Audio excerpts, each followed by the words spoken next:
In the dense jungles of Vietnam, where monsoon rains turned earth into mud and visibility dropped to mere yards, entire units could vanish without explanation.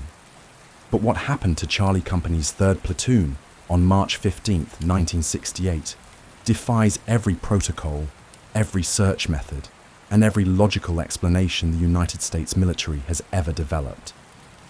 32 American soldiers walked into the jungle near Firebase Alpha and simply ceased to exist. No bodies were ever found. No equipment was recovered. No enemy contact was reported. They didn't desert, they didn't defect, and they didn't die in any conventional sense that military investigators could determine. They just disappeared as completely as if they had never existed at all. What I'm about to share with you comes from declassified military documents, survivor testimonies, and interviews with veterans who have carried this secret for over 50 years. This isn't speculation or conspiracy theory. This is the documented account of the most baffling disappearance in American military history, a case so disturbing that it was classified at the highest levels and buried so deep that most military historians have never heard of it. The men who witnessed what happened that day were sworn to secrecy, their reports sealed, and their testimonies locked away in vaults that weren't supposed to be opened for 100 years. I've spent 3 years tracking down the survivors, piecing together fragments of reports and following a paper trail that the military tried very hard to erase. What emerged is a story that challenges everything we think we know about warfare, about the nature of reality itself, and about the price some soldiers pay for serving in places where the normal rules don't seem to apply. By the end of this investigation, you'll understand why the Pentagon classified this incident at a level reserved for nuclear secrets, and why the surviving members of Charlie Company have lived with nightmares for decades. The year 1968 marked the height of American involvement in Vietnam. The Tet Offensive had shattered illusions about quick victory, and American forces found themselves fighting an enemy that seemed to appear and disappear at will through tunnel systems, jungle paths, and terrain that had been hostile to foreign armies for 1,000 years. Firebase Alpha sat 15 miles northeast of Saigon, a strategic outpost designed to interdict supply lines running south from North Vietnam. It was considered a routine assignment, the kind of base where soldiers counted days until rotation home, rather than worrying about major enemy contact. Charlie Company, 1st Battalion, 25th Infantry Division, had been stationed at Firebase Alpha for 6 weeks when they received orders for what should have been a standard reconnaissance patrol. Intelligence reports indicated possible enemy movement along a network of trails approximately 8 kilometers north of the base, and 3rd Platoon was tasked with investigating and reporting back within 72 hours. The mission briefing took place at 0600 hours on March 14th, 1968, in the command bunker that served as the Firebase's Tactical Operations Center. Lieutenant Thomas Brennan, a 23-year-old from Boston who had been in country for 4 months, received the patrol orders from Captain James Morrison, Charlie Company's commanding officer. According to the mission report, which I obtained through a Freedom of Information Act request that took 2 years to process, the patrol was designated as routine reconnaissance with specific instructions to avoid enemy contact and report any significant findings via radio. The area of operations was considered relatively secure, with no recent enemy activity and terrain that provided good visibility for helicopter extraction if needed. 3rd Platoon consisted of 32 men, all experienced soldiers who had been serving together for months. They were led by Lieutenant Brennan, with Staff Sergeant Michael Rodriguez as platoon sergeant.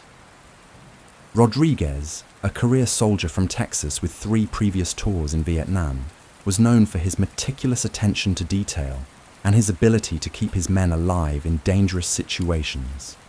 The platoon included 3 squad leaders, each responsible for 10 to 11 soldiers, along with a radio operator, medic, and forward observer attached from artillery support.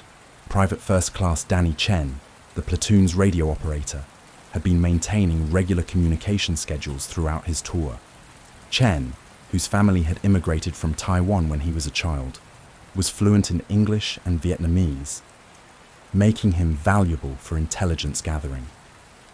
According to communication logs, Chen's radio discipline was exemplary, and he had never missed a scheduled check-in during his 8 months in Vietnam. The radio equipment itself had been serviced just days before the patrol, and backup communication devices were carried by squad leaders as standard procedure. The patrol departed Firebase Alpha at 0730 hours on March 15th, moving north along a well-established trail that connected to a network of paths used by local villagers and occasionally by enemy forces. Weather conditions were favourable, with clear skies and good visibility. The monsoon season had ended, leaving the jungle floor relatively dry and suitable for movement.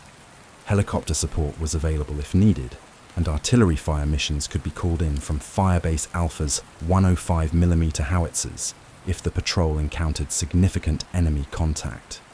For the first 6 hours, everything proceeded according to plan. Chen maintained regular radio contact with Firebase Alpha, reporting the platoon's position and progress at 30-minute intervals. The patrol moved through familiar terrain, following protocols that had been refined through months of similar operations. At 1300 hours, Chen reported reaching Checkpoint Alpha, approximately 4 kilometers north of the firebase, with no enemy contact and no significant findings. The transmission was clear, professional, and entirely routine. At 1330 hours, Chen made his final scheduled radio transmission. According to the communication log, which I obtained from a former radio operator who kept personal copies of all transmissions, Chen reported that the platoon was continuing north toward Checkpoint Bravo and expected to reach their objective by 1500 hours. The transmission was acknowledged by Firebase Alpha's radio operator, and Chen confirmed that he would maintain the 30-minute reporting schedule. The signal strength was strong, atmospheric conditions were good, and there was no indication of any problems. At 1400 hours, when Chen failed to make his scheduled transmission, the radio operator at Firebase Alpha attempted to establish contact. Standard procedure called for 3 attempts at 5-minute intervals before reporting a communication failure to the command post. After 15 minutes of unsuccessful attempts, the radio operator notified Captain Morrison that 3rd Platoon had missed their scheduled check-in. Morrison ordered continued attempts to establish contact while preparing contingency plans for communication failure. By 1500 hours, when Chen had missed 2 consecutive reporting schedules, Captain Morrison declared a communication emergency. He immediately contacted battalion headquarters to report the situation and request helicopter reconnaissance of 3rd Platoon's last known position. A light observation helicopter was dispatched from Cu Chi base camp, arriving over the patrol area at 1600 hours. The pilot, Warrant Officer Kevin Walsh, conducted a systematic search of the area between checkpoints Alpha and Bravo, looking for any sign of the missing platoon. Walsh's report, which remained classified until 2018, described normal jungle terrain with no signs of recent military activity. No smoke from explosions, no damaged vegetation indicating firefights, no bodies or equipment visible from the air. The trails appeared undisturbed, and there were no indications that a 32-man patrol had passed through the area. Walsh extended his search pattern to include alternate routes and possible deviation points, but found nothing that would explain 3rd Platoon's disappearance or their communication failure. As darkness approached, Captain Morrison requested additional search assets and prepared a ground reconnaissance mission to investigate 3rd Platoon's last known position. A reaction force consisting of 1st and 2nd Platoons was assembled, along with additional radio equipment, medical personnel, and combat engineers trained in explosive ordnance disposal. The assumption was that 3rd Platoon had encountered enemy forces, possibly including mines or booby traps, and was either pinned down or had suffered casualties that prevented radio communication. The search mission departed Firebase Alpha at 0600 hours on March 16th, following the same route taken by 3rd Platoon 24 hours earlier. First Lieutenant Gary Kowalski, commanding officer of 2nd Platoon, led the combined force with explicit orders to locate 3rd Platoon and determine their status. The search force included a forward air controller who could direct helicopter gunship support if they encountered enemy resistance, and a medical team prepared for mass casualty evacuation. The search force reached Checkpoint Alpha without incident, finding clear evidence that 3rd Platoon had passed through the area. Boot prints in the mud, cigarette butts and other signs indicated that the missing soldiers had taken a rest break at the designated location. The signs appeared normal, with no indication of combat or distress. The platoon had clearly continued north toward Checkpoint Bravo as planned, following the established route through terrain that offered good concealment, but also multiple escape routes.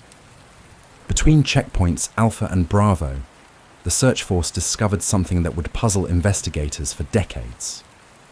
At a point approximately halfway between the two locations, all signs of 3rd Platoon's passage simply ended. Boot prints that had been clearly visible in the muddy trail surface stopped abruptly at what appeared to be an unremarkable section of jungle path. There were no signs of ambush, no blood, no equipment, no indication that 32 soldiers had ever been present beyond that specific point.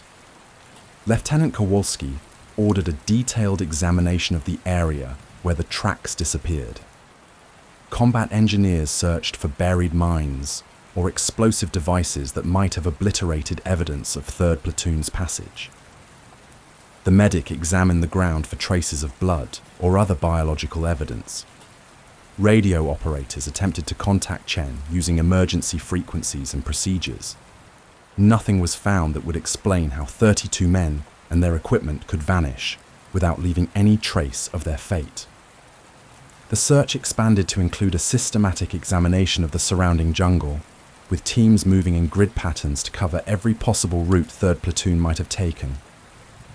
Local villagers were questioned about any unusual sounds or activities in the area. Intelligence specialists analyzed enemy communication intercepts for any mention of American casualties or prisoners. Helicopter reconnaissance flights photographed the entire area from multiple angles, creating a detailed record of terrain that revealed no signs of recent combat or enemy activity. After 3 days of intensive searching, Captain Morrison was forced to report to battalion headquarters that 3rd Platoon could not be located. The search had covered over 20 square kilometers of jungle terrain, examined every trail, stream and clearing in the area, and found absolutely no evidence of what had happened to 32 American soldiers. It was as if they had walked into the jungle and simply ceased to exist. The official investigation that followed would consume months of military resources and involve specialists from multiple intelligence agencies. The case file grew to over 3,000 pages of witness statements, technical reports, and analysis that reached conclusions so disturbing that the entire investigation was classified at levels normally reserved for nuclear weapons information. What the investigators discovered would challenge fundamental assumptions about the nature of warfare itself. But before we examine those classified findings, we need to understand who these 32 men were, because their individual stories hold clues to what happened in that jungle clearing where their footprints simply ended. Staff Sergeant Michael Rodriguez had survived 3 previous tours in Vietnam through what his men called an almost supernatural ability to sense danger before it materialized. Born in El Paso, Texas, Rodriguez had enlisted in the army at 17, lying about his age to escape a childhood marked by poverty and family violence. By 1968, at 24, he was considered one of the most experienced non-commissioned officers in Charlie Company, a soldier who could read the jungle like other men read newspapers. Rodriguez kept detailed personal logs throughout his service, journals that weren't discovered until after his disappearance, when military investigators searched his personal effects. These writings, obtained through interviews with his surviving family members, reveal a man increasingly troubled by experiences that defied conventional military understanding. In entries from February 1968, just weeks before the disappearance, Rodriguez wrote about areas of jungle that felt wrong to him, places where the normal sounds of insects and birds would suddenly cease, where the air itself seemed to thicken with an oppressive presence. "The jungle has eyes," Rodriguez wrote in his final entry, dated March 14th, the night before 3rd Platoon's departure. "Been feeling watched for weeks now. Not by Charlie, something else. The boys think I'm getting short-timers paranoia, but this is different. Tomorrow we patrol North Sector. Don't like it. Don't like the dreams either. Keep seeing faces in the trees, faces that shouldn't be there." Private First Class. James Murphy, the platoon's medic, came from a family with a long tradition of military service. His father had served in World War II, his grandfather in World War I, and young Murphy had grown up hearing stories of combat that emphasized duty, honor, and the importance of bringing wounded soldiers home. At 20 years old, Murphy had already earned a reputation for fearless medical care under fire, repeatedly exposing himself to enemy gunfire to treat wounded comrades. Murphy's medical bag, standard equipment for all patrol medics, contained supplies sufficient to treat multiple casualties from gunshot wounds, shrapnel injuries, and tropical diseases common in Vietnam. The bag also contained morphine syrettes, battlefield surgical instruments, and emergency communication devices that could signal for medical evacuation. When investigators later examined the complete equipment manifest for 3rd Platoon, Murphy's medical supplies were noted as particularly significant because medics typically abandoned their equipment only under the most extreme circumstances. The platoon's machine gunner, Specialist 4 Robert Chen, no relation to the radio operator, carried an M60 machine gun that weighed 23 pounds unloaded. Chen, a powerfully built former factory worker from Detroit, was responsible for providing suppressive fire during enemy contact and covering the platoon's movement through dangerous terrain. His assistant gunner, Private Tommy Williams, carried additional ammunition, spare barrels, and maintenance equipment for the weapon system.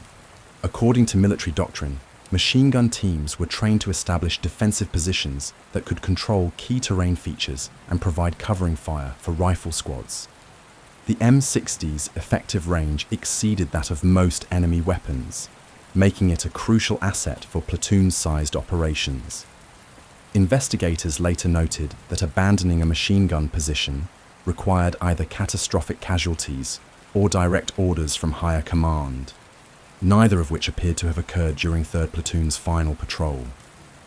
The 3 squad leaders, Staff Sergeant David Kim, Sergeant First Class William Torres, and Sergeant Michael O'Brien, were responsible for the tactical employment of their respective squads during patrol operations. Each squad consisted of 2 4-man fire teams equipped with M16 rifles, M79 grenade launchers, and various support weapons. The squad leaders maintained constant communication with Lieutenant Brennan and were trained to assume command responsibilities if the platoon leader became a casualty. Kim, a Korean War veteran who had re-enlisted for Vietnam service, was known for his methodical approach to patrol planning and his ability to anticipate enemy tactics. Torres, from New Mexico, spoke fluent Spanish and had developed valuable relationships with local Vietnamese civilians who provided intelligence about enemy movements. O'Brien, an Irish immigrant who had joined the army to earn American citizenship, was considered the most aggressive of the 3 squad leaders, often volunteering his squad for dangerous point duties. The forward observer, Sergeant Paul Anderson, maintained direct communication with Firebase Alpha's artillery battery and could call in fire missions to support the patrol if they encountered significant enemy resistance. Anderson carried specialized radio equipment, detailed maps of the area, and coordinates for pre-planned artillery targets along 3rd Platoon's route. His ability to direct accurate artillery fire made him one of the most valuable soldiers in the platoon, and enemy forces often specifically targeted forward observers during combat operations. Anderson's artillery plotting board, recovered from his personal effects after the disappearance, showed detailed calculations for fire missions, covering the area between checkpoints Alpha and Bravo. The plotting board included coordinates for defensive fires, emergency extractions, and danger close fire missions that could be called in if the patrol became surrounded. Investigators noted that Anderson had prepared for every tactical contingency except the one that apparently occurred. The youngest member of 3rd Platoon was Private Bobby Martinez, an 18-year-old rifleman from Los Angeles who had been in Vietnam for less than 2 months.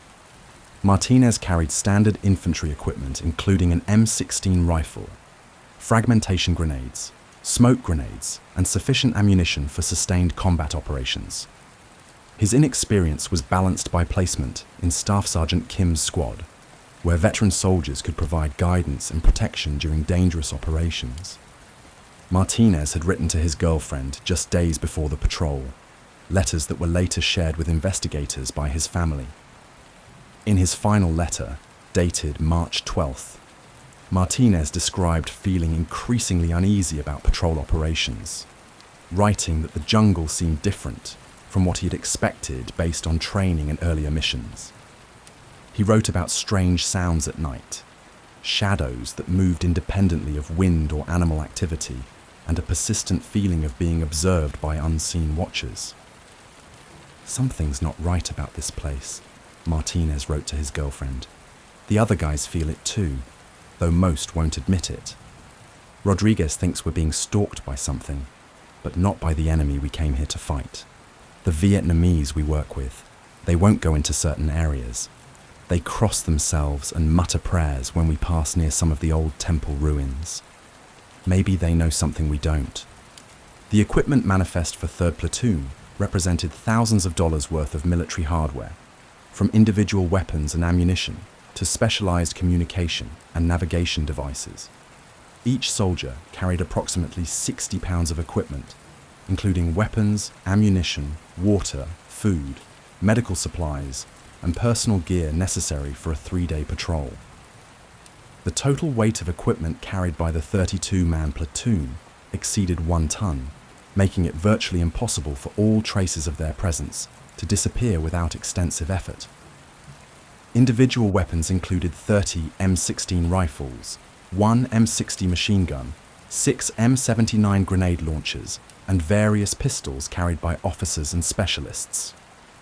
Ammunition loads included thousands of rounds of small arms ammunition, hundreds of grenades, and specialized munitions for different tactical situations.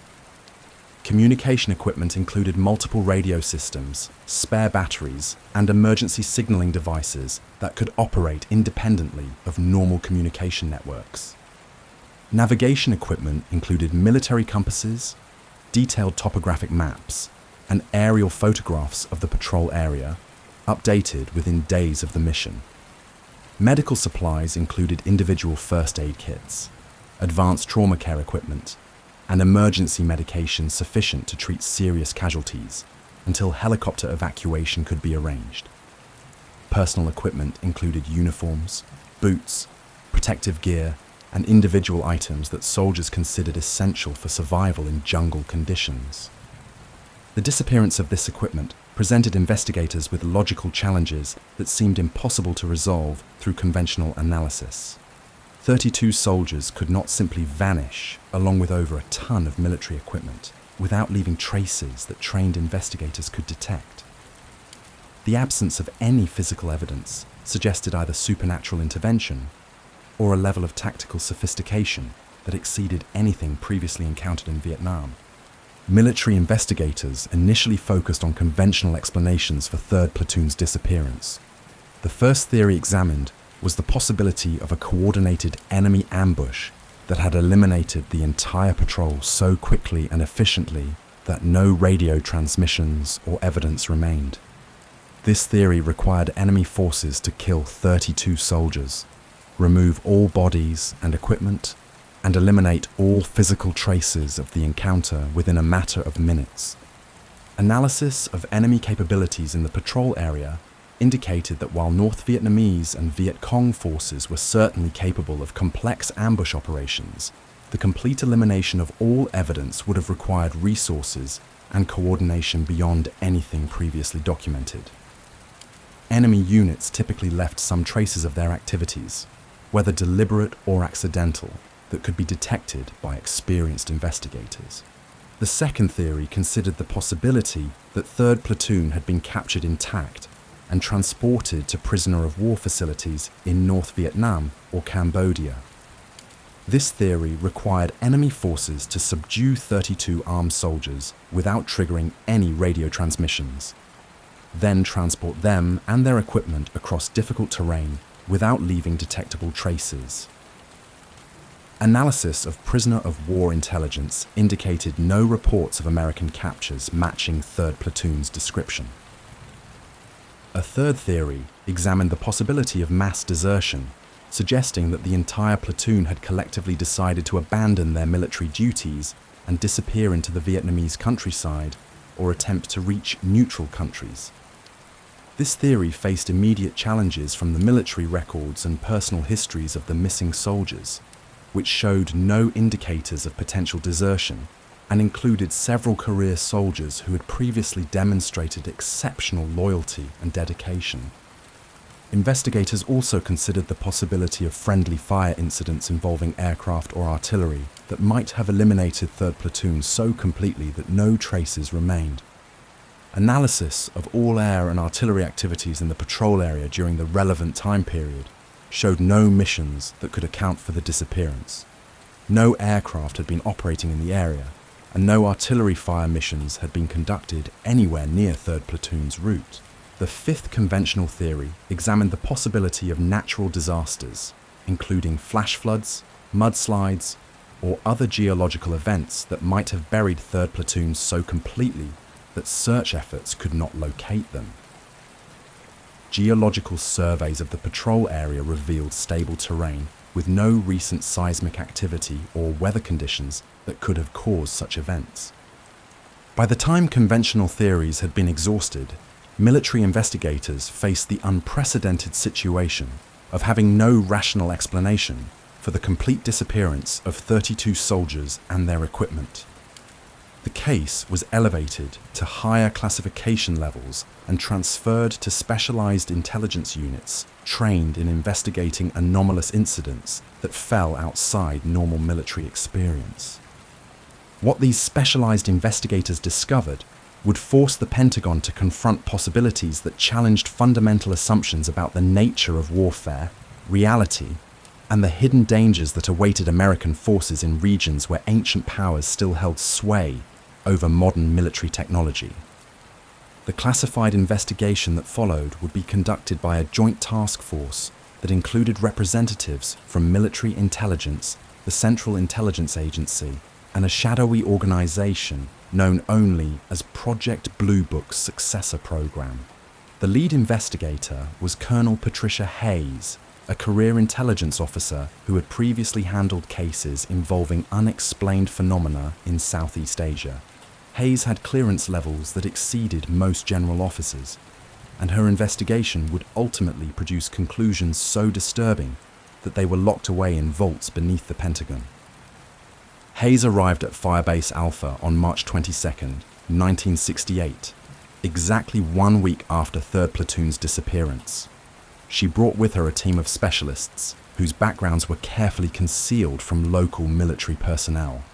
The team included Dr. Marcus Webb, a civilian consultant whose official credentials listed him as an anthropologist, though his actual expertise involved phenomena that existed outside conventional academic disciplines. Also present was Major Sarah Chen, a psychiatric specialist trained in analyzing testimony from personnel who had experienced traumatic events beyond normal combat stress. The investigation began with extensive interviews of every soldier who had served with 3rd Platoon. Hayes employed interrogation techniques that went far beyond standard military debriefing procedures, using psychological methods designed to recover suppressed memories and detect inconsistencies in witness testimony. What emerged from these sessions was a pattern of unusual experiences that had been occurring around Firebase Alpha for months before 3rd Platoon's disappearance. Sergeant First Class Anthony Valdez, who had served as 3rd Platoon's assistant squad leader, until being transferred to Headquarters Company 2 weeks before the disappearance, provided testimony that would prove crucial to understanding what had been happening in the jungle around Firebase Alpha. Under intense questioning, Valdez revealed that 3rd Platoon had been experiencing what he termed anomalous encounters during routine patrols throughout February and early March 1968. These encounters, Valdez testified, began as subtle environmental changes that experienced soldiers learned to recognize as warnings of potential danger. Normal jungle sounds would cease abruptly, creating zones of unnatural silence that could extend for hundreds of meters. The temperature would drop noticeably, even during the hottest parts of the day, and the air would become thick and oppressive, making breathing difficult despite the open jungle environment. More disturbing were the visual phenomena that multiple soldiers reported, but had been reluctant to discuss with their superiors.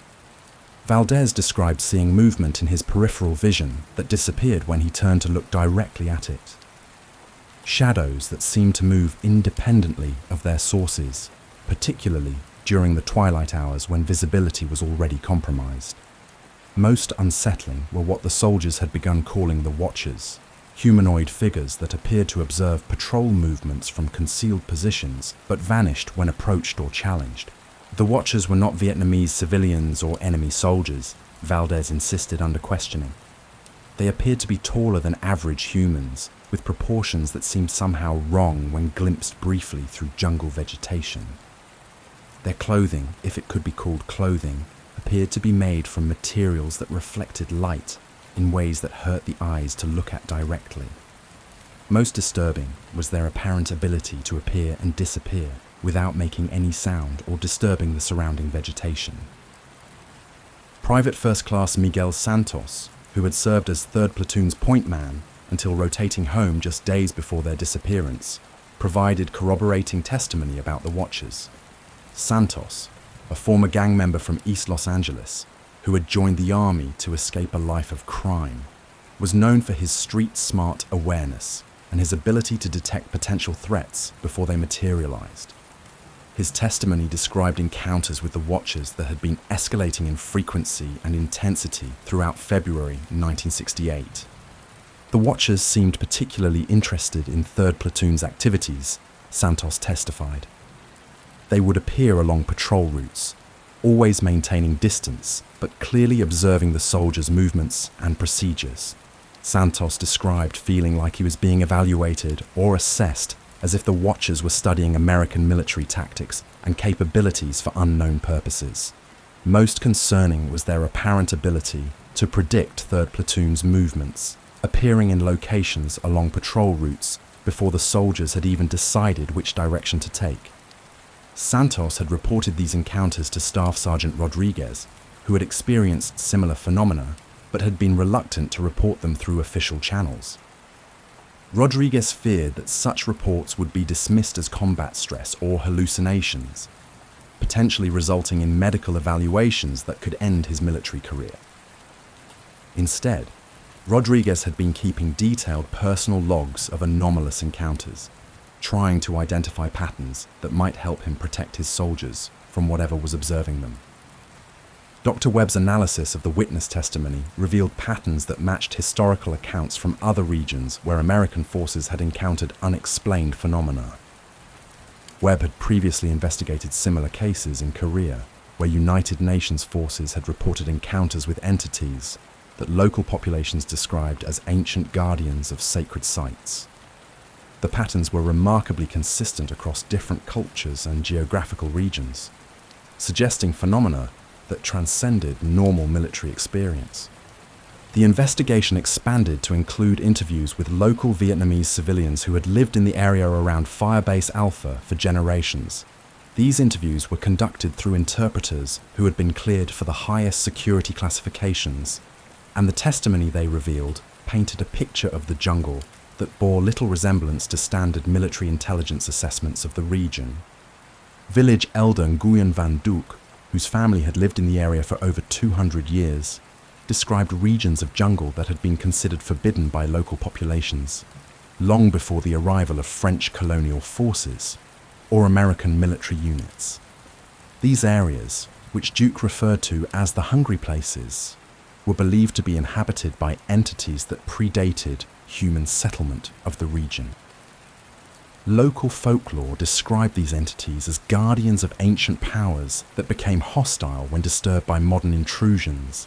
Duke's testimony, delivered through an interpreter who visibly struggled to translate concepts that had no equivalent in English, described the hungry places as locations where the barrier between the physical world and other realms had become thin.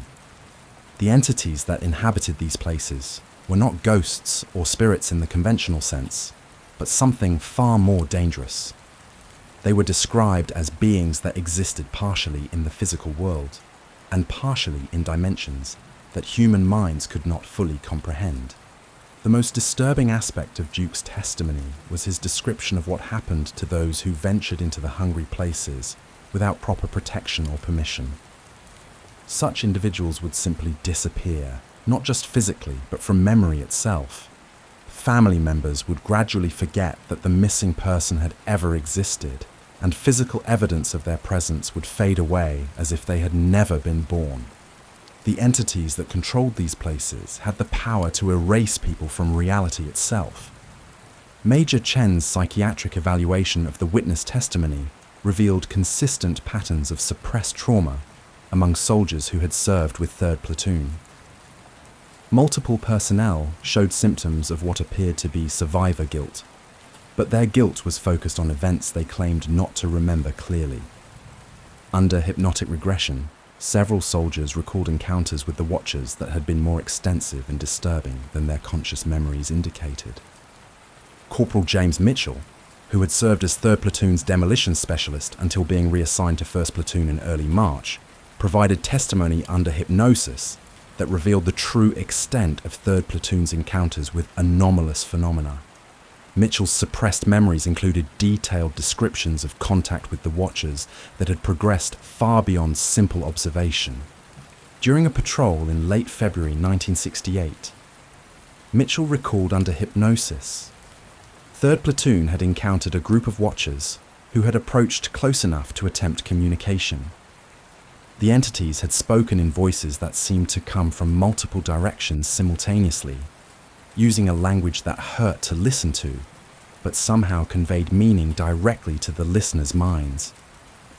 The message they delivered was a warning that American military forces were trespassing in places that belonged to powers older than human civilization.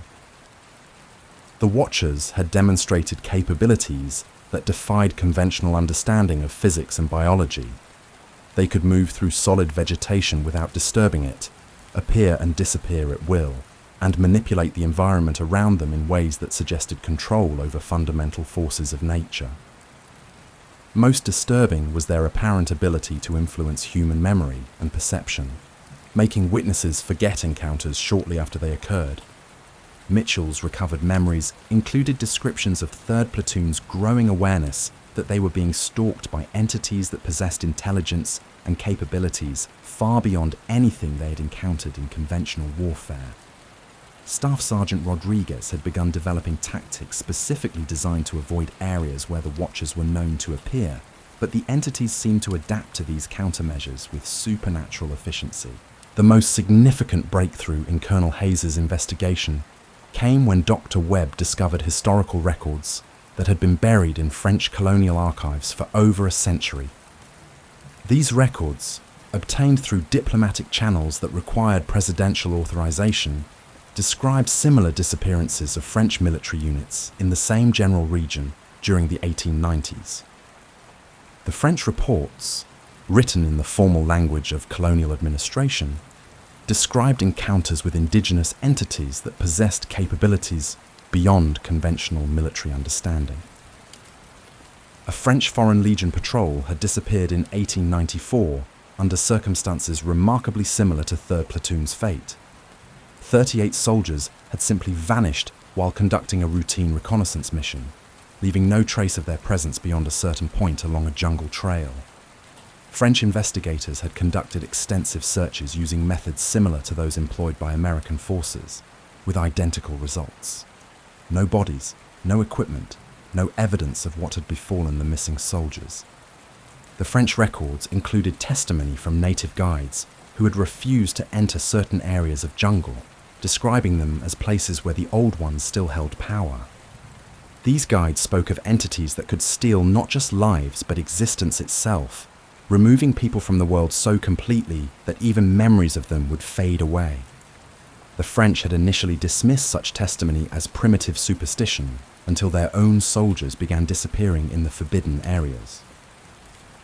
Dr. Webb's analysis of the French records revealed a pattern of escalating encounters that precisely matched the experiences reported by American forces at Firebase Alpha. French units had reported watchers observing their activities, environmental anomalies that defied explanation, and growing psychological pressure that affected soldier morale and effectiveness. The pattern had culminated in the complete disappearance of the Foreign Legion patrol, after which French military authorities had classified the entire region as off-limits to military operations. The implications of Webb's discovery were staggering. The entities that had apparently taken 3rd Platoon had been active in the region for at least 75 years, possibly much longer. They appeared to view military incursions into their territory as violations that warranted increasingly severe responses. The disappearance of 3rd Platoon might not have been an isolated incident, but rather the culmination of a pattern of escalating conflict between American forces and entities that existed outside normal military understanding. Colonel Hayes's investigation team expanded their research to include geological and archaeological surveys of the area around Firebase Alpha. What they discovered would provide crucial context for understanding why this particular region seemed to attract anomalous phenomena that defied conventional explanation. The jungle around Firebase Alpha sat atop a complex network of natural and artificial cave systems that extended deep underground. Some of these caves showed evidence of human occupation dating back thousands of years, including carved symbols and ritual chambers that predated known Vietnamese civilizations. More disturbing were areas where the cave systems appeared to have been modified by non-human intelligence, with architectural features that served no apparent functional purpose, but created geometric patterns that induced psychological distress in observers. Ground-penetrating radar surveys revealed underground structures that appeared to violate basic principles of engineering and physics. Chambers that were larger on the inside than their external dimensions should have allowed. Tunnels that seemed to curve back on themselves in impossible ways, and spaces where electromagnetic fields behaved in ways that contradicted established scientific understanding. The readings were so anomalous that multiple pieces of equipment had to be recalibrated before investigators accepted that the measurements were accurate. Archaeological analysis of artifacts recovered from the cave systems revealed evidence of cultures that had possessed advanced knowledge of astronomy, mathematics, and metallurgy thousands of years before such developments were supposed to have occurred in Southeast Asia. More disturbing were artifacts that appeared to be made from materials that did not exist in nature, substances that remained unidentified despite analysis by the military's most advanced laboratories. The cave systems appeared to be connected to a vast underground network that extended far beyond the immediate area around Firebase Alpha. Seismic analysis suggested that some tunnels reached depths of several kilometers, descending into geological formations that should have been impossible to excavate using pre-industrial technology. The deepest chambers showed electromagnetic signatures that suggested the presence of technology or natural phenomena that existing science could not explain. Dr. Webb's team discovered that local populations had been aware of the underground network for centuries, incorporating knowledge of the caves into religious and cultural practices that emphasized the importance of not disturbing the entities that dwelt in the depths. Traditional ceremonies were performed regularly to maintain what locals described as the balance between the surface world and the powers that dwelt below. The arrival of foreign military forces had disrupted these ceremonies, potentially triggering the escalating encounters that had culminated in 3rd Platoon's disappearance. The investigation revealed that Firebase Alpha had been constructed directly above one of the most significant nodes in the underground network. The base's communications equipment, power generators, and other electronic systems had been inadvertently interfering with electromagnetic fields that the entities apparently used for purposes that remained unclear. The military's presence represented not just a territorial intrusion, but a disruption of systems that had been operating undisturbed for millennia. Colonel Hayes' team faced the unprecedented challenge of briefing senior military commanders on findings that challenged fundamental assumptions about the nature of reality itself. The evidence clearly indicated that American forces were operating in an environment where conventional military doctrine was not just inadequate, but potentially dangerous. The entities responsible for 3rd Platoon's disappearance possessed capabilities that rendered traditional military advantages meaningless. The briefing documents prepared by Hayes' team were classified at levels that exceeded nuclear weapons information. The implications of acknowledging that American military forces could be defeated by non-human entities were considered too dangerous for public knowledge, or even limited military distribution. The investigation's findings were sealed and stored in facilities designed to prevent unauthorized access for decades. But the story of 3rd Platoon's disappearance was far from over. The entities responsible for their fate had demonstrated capabilities that suggested they could strike again at any time, potentially eliminating entire military units without leaving any trace of their actions. The question facing military planners was not whether such incidents would occur again, but when and how American forces could defend against enemies that existed outside the boundaries of conventional warfare. The classified files would reveal that 3rd Platoon's disappearance was neither the first nor the last such incident, but rather part of a pattern of encounters between American military forces and entities that challenged everything the Pentagon thought it understood about the nature of conflict itself. The Pentagon's response to Colonel Hayes' investigation was swift and unprecedented. Within 72 hours of receiving her preliminary report, a joint task force was assembled that included representatives from every branch of the military, the Central Intelligence Agency, the Defense Intelligence Agency, and several organizations whose existence was not acknowledged in any public documents. The task force was designated Project Lazarus, a name chosen to reflect its mission of investigating deaths that might not be permanent in any conventional sense. Project Lazarus operated under security protocols that exceeded those used for the most sensitive nuclear weapons programs. Personnel assigned to the project underwent psychological evaluations, polygraph examinations, and background investigations that extended back to their childhood associates. Family members were monitored, communications were intercepted, and every aspect of their personal lives was scrutinized for potential security vulnerabilities. The price of knowledge about 3rd Platoon's fate was complete surrender of privacy and normal human relationships. The project's headquarters was established in a facility that officially did not exist, buried 3 levels beneath the Pentagon in chambers that had been constructed during the height of the Cold War. The facility was designed to survive direct nuclear attack and could operate independently for months without external support. Its existence was known only to a handful of senior officials, and access required clearances that were granted personally by the Secretary of Defense. Dr. Rebecca Sterling, a theoretical physicist who had previously worked on classified projects involving dimensional research, was appointed as the project's scientific director.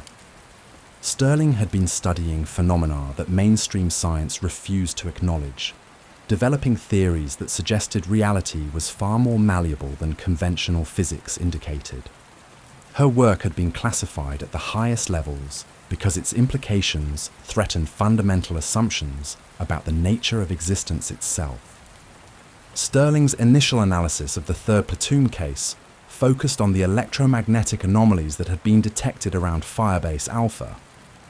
The readings suggested the presence of fields that operated according to principles unknown to conventional science, creating distortions in space-time that could potentially explain how 32 soldiers could vanish without leaving physical traces, The mathematics involved required equations that had never been published in academic journals because their implications were considered too dangerous for public knowledge.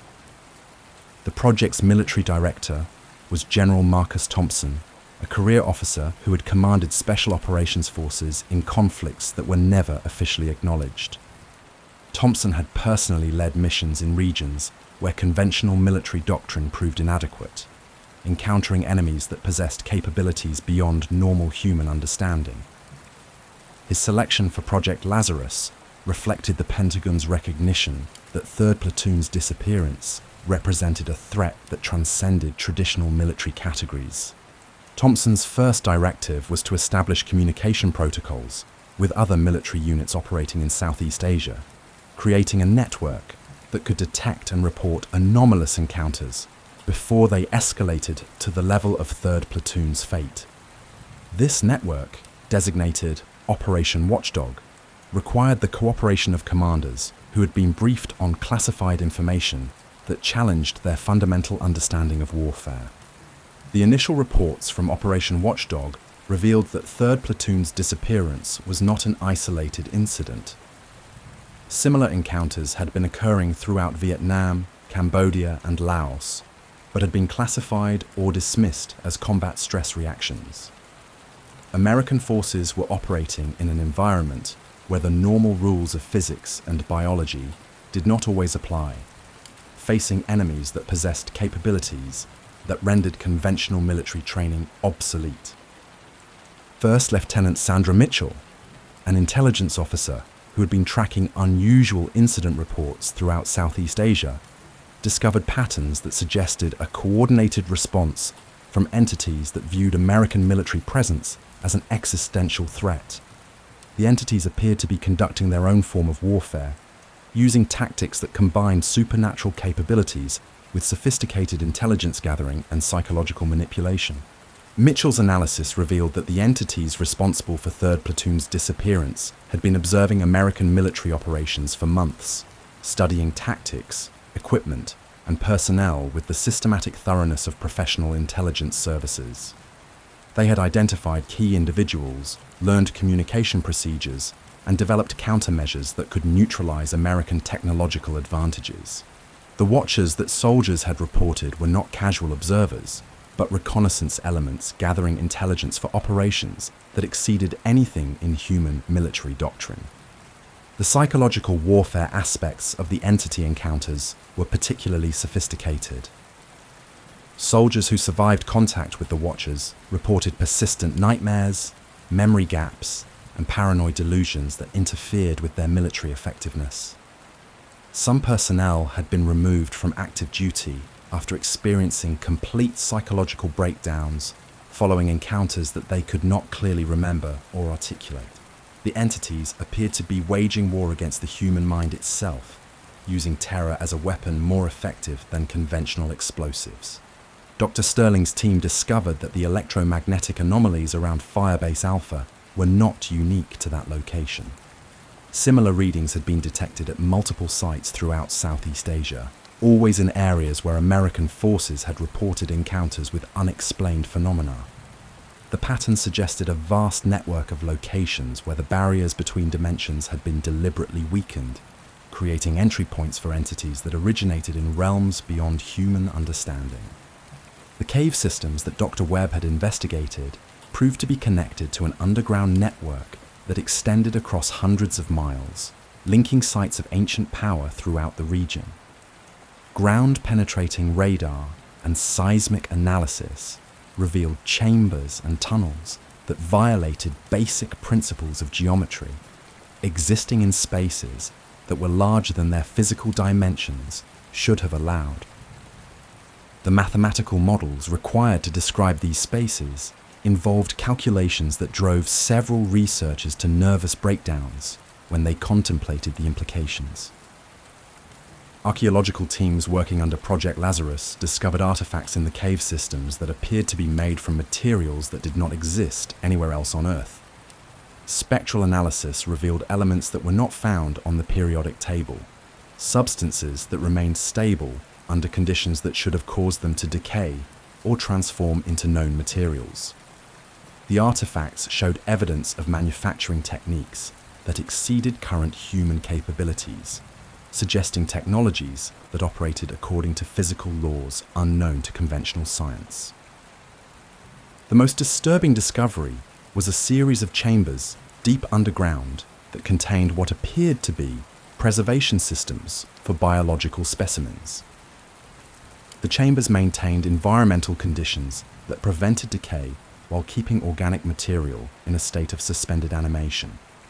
Some of the specimens appeared to be human, but others showed anatomical features that suggested non-human origins or genetic modifications that were impossible using known biological processes.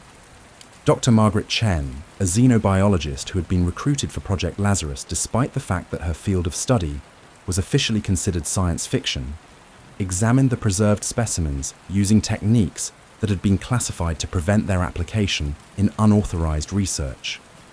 Her findings suggested that the entities responsible for 3rd Platoon's disappearance were not native to Earth, but had been present on the planet for thousands of years, gradually adapting to terrestrial conditions while maintaining their advanced capabilities.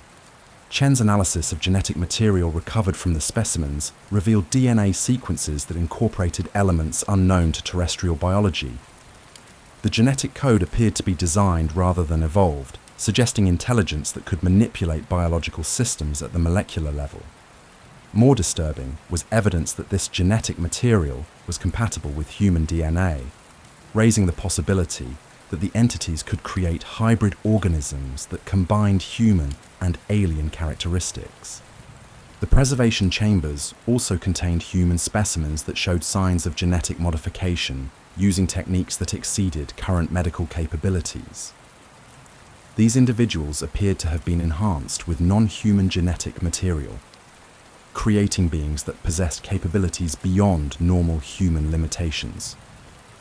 The modifications included enhanced sensory organs, improved physical strength and endurance, and neural structures that suggested telepathic or psychic abilities. Project Lazarus investigators realized that they were dealing with entities that had been conducting genetic experiments on human subjects for an unknown period of time. The modified humans in the preservation chambers might represent attempts to create hybrid beings that could serve as intermediaries between human and alien consciousness.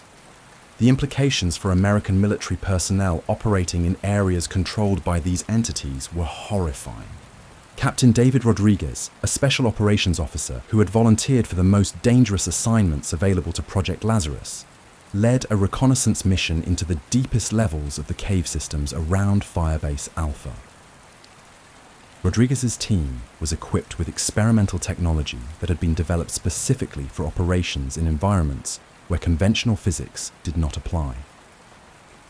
Their mission was to locate evidence of 3rd Platoon's fate and determine whether rescue operations were possible.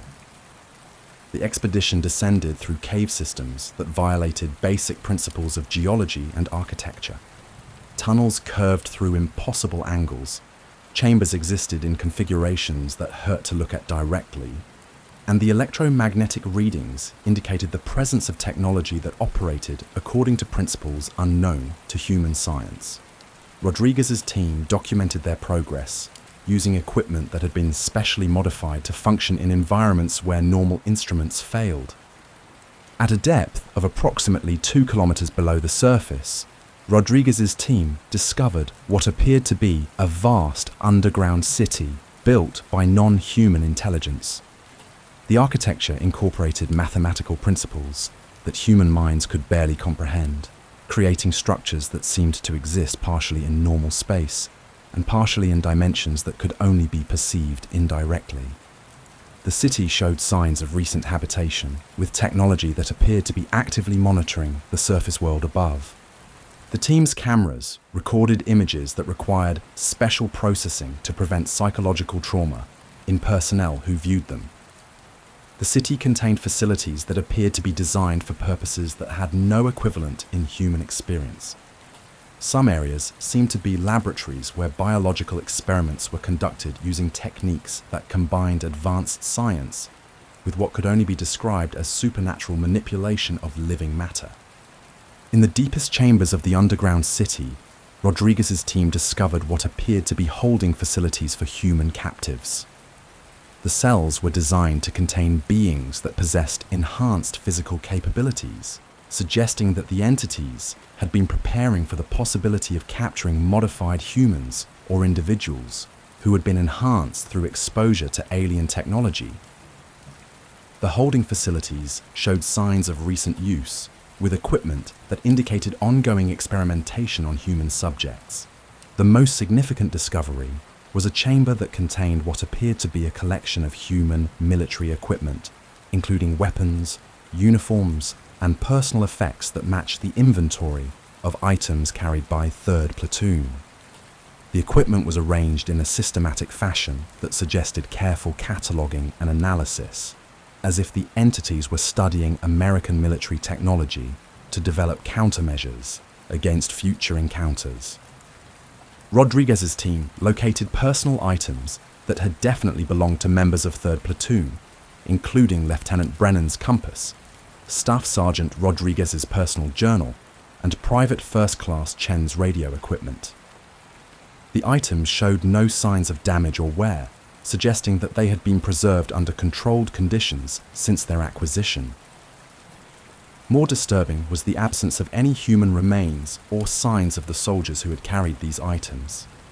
The expedition's most horrifying discovery was a series of chambers that appeared to contain what could only be described as memory storage systems. The chambers were filled with crystalline structures that emitted electromagnetic fields consistent with neural activity, suggesting that they contained the preserved consciousness of individuals who had been captured by the entities. The possibility that 3rd Platoon's minds had been extracted and stored in these alien devices was too disturbing for most investigators to contemplate. Dr. Sterling's analysis of the memory storage systems revealed technology that operated according to principles that challenged fundamental assumptions about the nature of consciousness and identity. The crystalline structures appeared to be capable of storing complete human personalities, including memories, emotions, and cognitive patterns, in a form that could potentially be retrieved or transferred to other systems. The implications suggested that death might not be permanent for individuals who had been processed through these alien systems.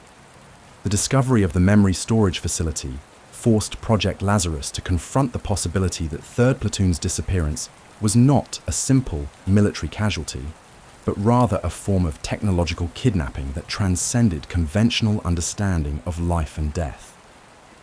If the soldiers' consciousness had been preserved in alien storage systems, rescue operations might be theoretically possible using technology that exceeded current human capabilities. General Thompson authorized the establishment of a new research division within Project Lazarus dedicated to developing technologies that could potentially interface with the alien memory storage systems. The research required scientific breakthroughs that pushed the boundaries of multiple disciplines simultaneously, combining quantum physics, neurology, computer science, and theoretical mathematics in ways that had never been attempted. The research team was led by Dr. Amanda Walsh, a neuroscientist who had been studying the relationship between consciousness and quantum mechanics in projects that were classified at levels exceeding nuclear weapons research. Walsh's work suggested that human consciousness operated according to quantum principles that could potentially be manipulated using technology that existed beyond current scientific understanding. Walsh's team discovered that the alien memory storage systems operated using quantum entanglement principles that allowed consciousness to exist independently of biological substrates. The crystalline structures created quantum fields that could maintain coherent thought patterns indefinitely, effectively granting a form of technological immortality to individuals whose consciousness had been extracted and stored. The possibility of retrieving 3rd Platoon's consciousness from the alien storage systems required the development of interface technology that could translate quantum consciousness patterns into forms compatible with human biology. The research involved experiments that pushed ethical boundaries beyond anything previously attempted. requiring test subjects who were willing to risk their sanity and their lives for the possibility of rescuing their missing comrades. Volunteer personnel for the consciousness interface experiments were drawn from special operations units that had experience with high-risk missions involving classified technology. These individuals underwent months of preparation that included psychological conditioning, neural enhancement procedures, and exposure to electromagnetic fields that could potentially allow their consciousness to interact with alien quantum systems. The first successful consciousness interface experiment occurred on December 15, 1968, when Sergeant Major William Hayes, a volunteer from Army Special Forces, achieved brief mental contact with what appeared to be a human consciousness stored in the alien crystalline systems. Hayes reported experiencing memories and emotions that belonged to someone else, along with sensations of existing in a space that had no physical dimensions, but contained information that could be directly perceived by consciousness itself. Hayes's description of the consciousness interface experience provided the first direct evidence that 3rd Platoon's personnel might still exist in some form within the alien storage systems. The consciousness he contacted identified itself as Staff Sergeant Michael Rodriguez and conveyed information about the circumstances of 3rd Platoon's capture that could only have come from someone who had experienced those events firsthand. According to the consciousness that identified itself as Rodriguez, 3rd Platoon had been surrounded by entities that possessed the ability to manipulate space and time on a local level. The soldiers had found themselves unable to move or communicate as the entities conducted what appeared to be a systematic evaluation of their minds and bodies. Individual soldiers had been selected for different forms of processing based on criteria that the entities did not explain. Some members of 3rd Platoon had undergone consciousness extraction and storage in the crystalline systems, while others had been subjected to genetic modification experiments that combined human and alien biological characteristics. A few individuals had apparently been selected for complete integration into alien society, undergoing transformations that eliminated their human identity entirely while preserving their knowledge and skills for use by their captors. The consciousness interface experiments revealed that the alien entities viewed human military personnel as valuable resources rather than enemies to be eliminated.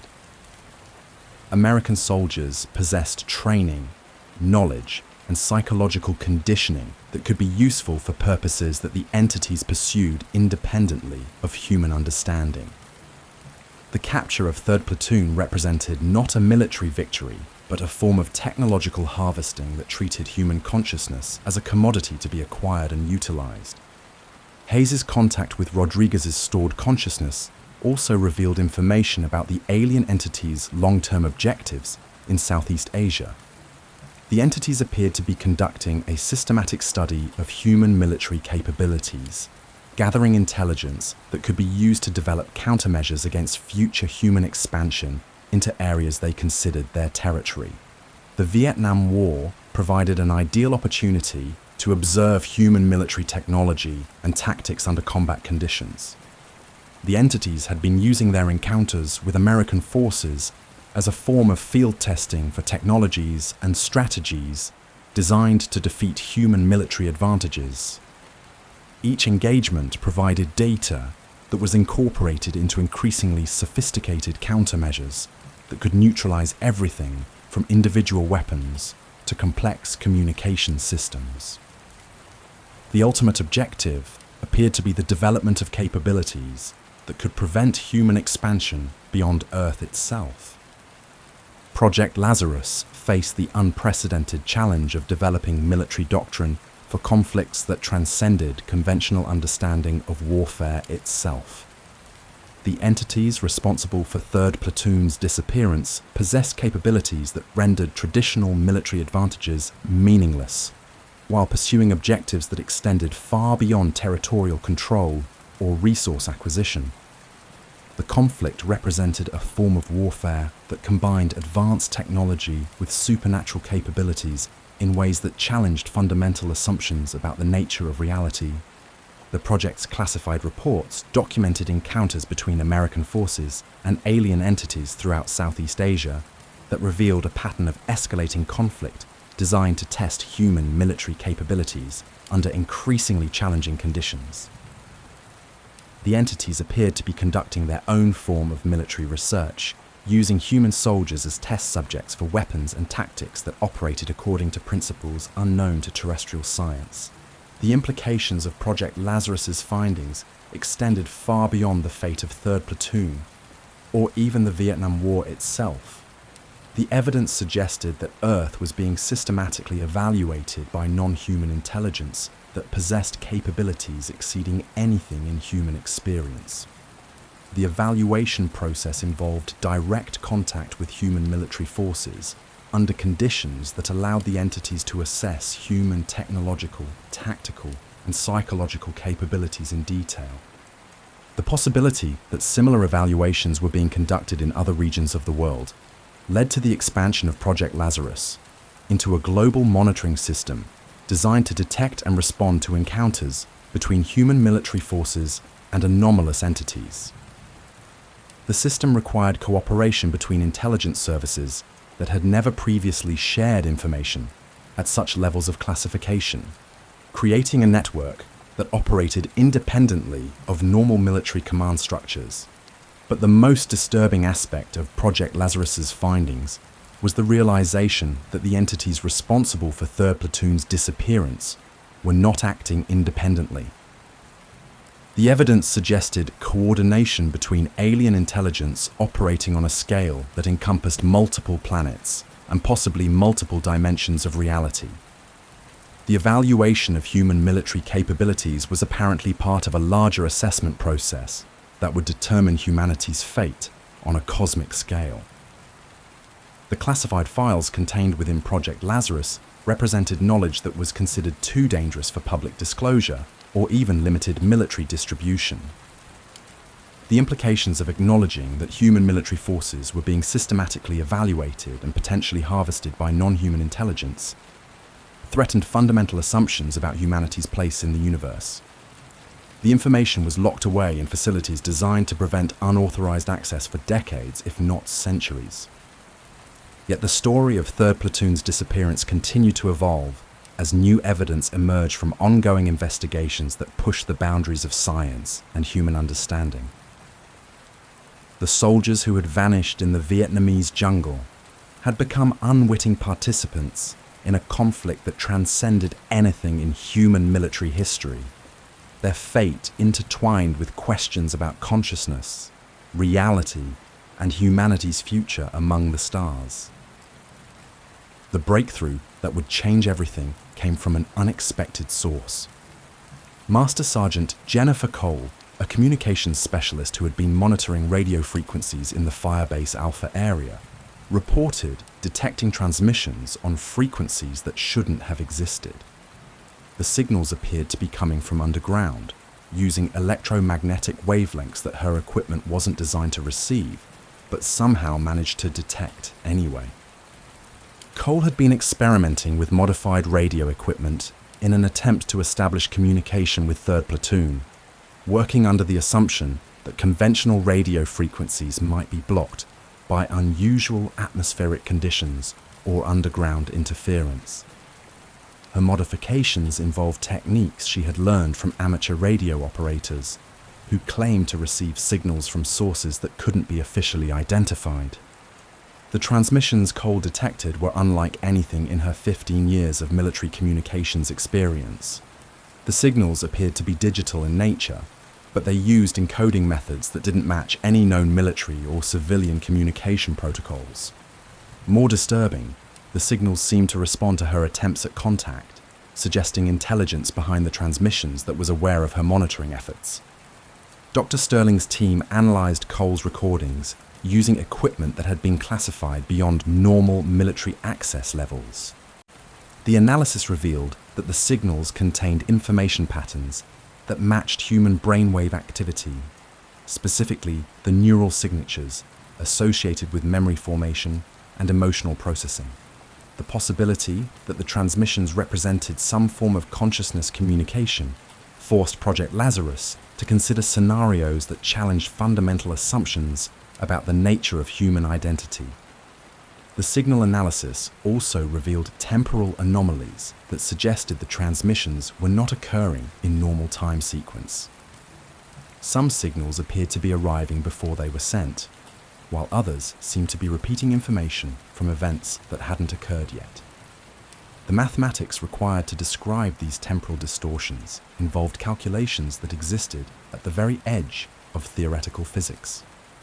Lieutenant Colonel Sarah Martinez, a linguist who had been recruited for Project Lazarus, based on her work decoding enemy communications in previous conflicts, discovered patterns within the alien transmissions that suggested attempts at language formation.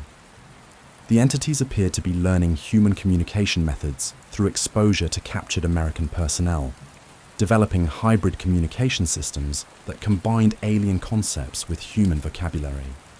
Martinez's analysis revealed that the transmissions contained references to specific members of 3rd Platoon, including personal information that could only have come from direct access to their memories. The entities appeared to be using the soldiers' consciousness as a form of linguistic database, extracting not just memories, but the emotional and psychological associations connected to human language patterns. The most significant breakthrough came when Martinez identified transmission segments that appeared to be direct quotes from 3rd Platoon personnel. The voices were recognizable as belonging to specific soldiers, but they were speaking words and concepts that no human should have been able to articulate. The soldiers appeared to be describing experiences that transcended normal human sensory capabilities. Private First Class. Danny Chen's voice was identified in multiple transmissions, describing environmental conditions and spatial relationships that violated basic principles of physics. Chen appeared to be reporting from locations that existed in multiple dimensions simultaneously, using military communication protocols to describe phenomena that had no equivalent in human experience. Staff Sergeant Rodriguez's voice was detected in transmissions that contained detailed tactical assessments of alien capabilities and intentions. Rodriguez appeared to be maintaining his military duties even while existing in a form of consciousness that transcended biological limitations. His report suggested that 3rd Platoon was still functioning as a military unit, conducting reconnaissance operations in realms beyond human understanding. The possibility that 3rd Platoon continued to exist as conscious entities within alien systems raised unprecedented questions about military duty, loyalty, and the nature of service itself. If the soldiers retained their military identities and continued to perform reconnaissance functions, were they still serving their country despite existing in a form that challenged conventional definitions of life and death? General Thompson authorized the establishment of a new operational division within Project Lazarus, dedicated to maintaining communication with 3rd Platoon's consciousness and utilizing their intelligence reports for ongoing military planning. The division required personnel who could interface with quantum consciousness systems without losing their sanity or their connection to normal human reality. The communication protocols developed for contact with 3rd Platoon's stored consciousness required volunteers to undergo procedures that fundamentally altered their neural chemistry and electromagnetic sensitivity.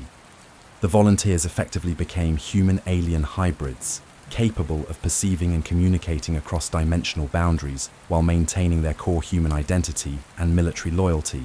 Captain Lisa Wang, a former NASA engineer who had been recruited for black projects involving space-based reconnaissance, volunteered for the consciousness interface enhancement procedures. Wang's technical background and psychological profile suggested she could maintain operational effectiveness while experiencing perceptions that existed outside normal human sensory ranges. Wang's first successful communication session with 3rd Platoon occurred on February 3, 1969, nearly 11 months after their disappearance.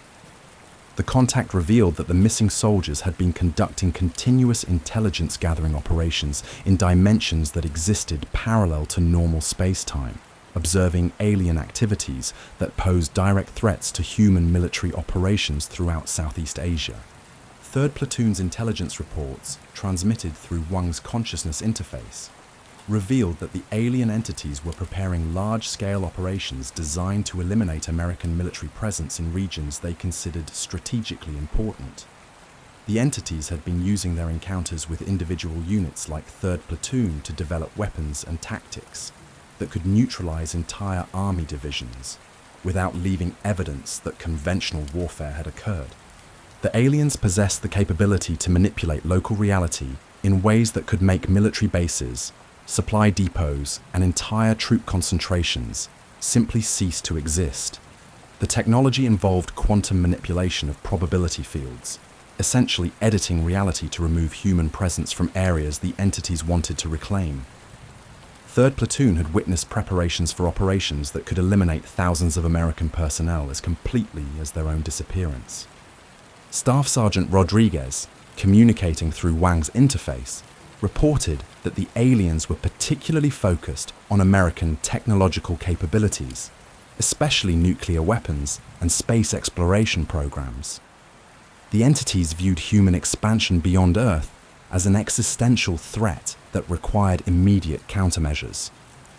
The Vietnam War provided an ideal testing ground for technologies that could potentially be used to prevent human space colonization. The intelligence reports also revealed that the aliens had been infiltrating human society for decades, using modified human agents who retained their original personalities while serving alien objectives. These infiltrators held positions in government, military, and scientific organizations, providing intelligence and occasionally sabotaging programs that the aliens considered threatening to their long-term objectives. 3rd Platoon had identified several high-ranking military officers and government officials who showed signs of alien modification, including neural implants that allowed direct communication with alien command structures. The infiltration program represented a form of warfare that combined advanced technology with sophisticated psychological manipulation, creating human agents who genuinely believed they were serving human interest while actually advancing alien objectives. The most disturbing intelligence concerned alien breeding programs that were creating hybrid beings designed to replace human leadership in critical positions. These hybrids possessed enhanced intelligence and physical capabilities while maintaining human appearance and behavioral patterns. They could pass all existing security screening procedures while serving as unconscious agents for alien interests.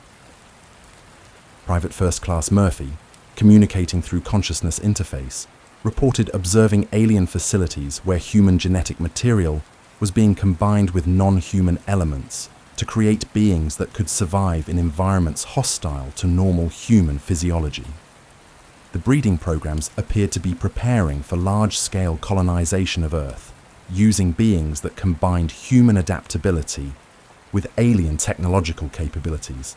The consciousness interface communications revealed that 3rd Platoon had discovered the location of the primary alien command facility for Southeast Asian operations. The facility existed partially in normal space and partially in parallel dimensions, making it effectively invisible to conventional reconnaissance, while providing complete surveillance coverage of human military activities throughout the region. Lieutenant Brennan, maintaining his command responsibilities despite existing in quantum consciousness form, provided detailed intelligence about alien command structure and decision-making processes. The entities operated according to collective intelligence principles that distributed individual consciousness across multiple bodies while maintaining unified strategic objectives. Their military doctrine emphasized patience and long-term planning over immediate tactical victories. The alien command structure included entities that had been observing human development for centuries, accumulating knowledge about human psychology, technology, and social organization that exceeded anything available to human intelligence services. These ancient observers served as strategic advisors for operations designed to manage human expansion without triggering awareness of alien presence or capabilities. 3rd Platoon's intelligence reports indicated that the Vietnam War was being used by alien forces as a comprehensive evaluation of human military capabilities under stress conditions. Every major battle, every technological innovation, and every tactical development was being systematically analysed to develop countermeasures that could neutralise human military advantages in future conflicts. The entities had concluded that human military forces posed a potential threat to alien interests if allowed to develop advanced space-based capabilities. The evaluation process in Vietnam was designed to identify weaknesses in human military doctrine that could be exploited to prevent human expansion beyond Earth's immediate orbital environment. Wang's consciousness interface sessions revealed that 3rd Platoon had been attempting to sabotage alien operations from within their quantum consciousness prison. The soldiers had discovered methods for interfering with alien technology using their stored consciousness as a form of virus that could disrupt quantum systems from inside the alien network. The sabotage operations required 3rd Platoon to sacrifice portions of their individual consciousness to create interference patterns within alien quantum systems. Each successful sabotage operation diminished their individual identities while potentially saving thousands of human lives by disrupting alien weapons systems or intelligence-gathering operations. Staff Sergeant Rodriguez reported that 3rd Platoon had successfully prevented 3 major alien operations that would have eliminated American forces throughout Southeast Asia. The sabotage had cost several soldiers their individual consciousness permanently, but had maintained human military presence in regions that the aliens considered strategically critical. The consciousness interface communications also revealed that the aliens were aware of Project Lazarus and were taking countermeasures to prevent further human interference with their operations. The entities had identified key personnel within the project and were preparing operations designed to eliminate or capture individuals who pose threats to their long-term objectives. Dr. Sterling's analysis of 3rd Platoon's intelligence reports indicated that the aliens possessed predictive capabilities that allowed them to anticipate human responses to their activities with remarkable accuracy. The entities appeared to be conducting warfare according to principles that incorporated multiple probability timelines, allowing them to prepare countermeasures for human actions before those actions were taken. The predictive capabilities suggested that the aliens possessed either advanced computer modeling systems or direct access to future probability states through quantum mechanical processes that exceeded human scientific understanding.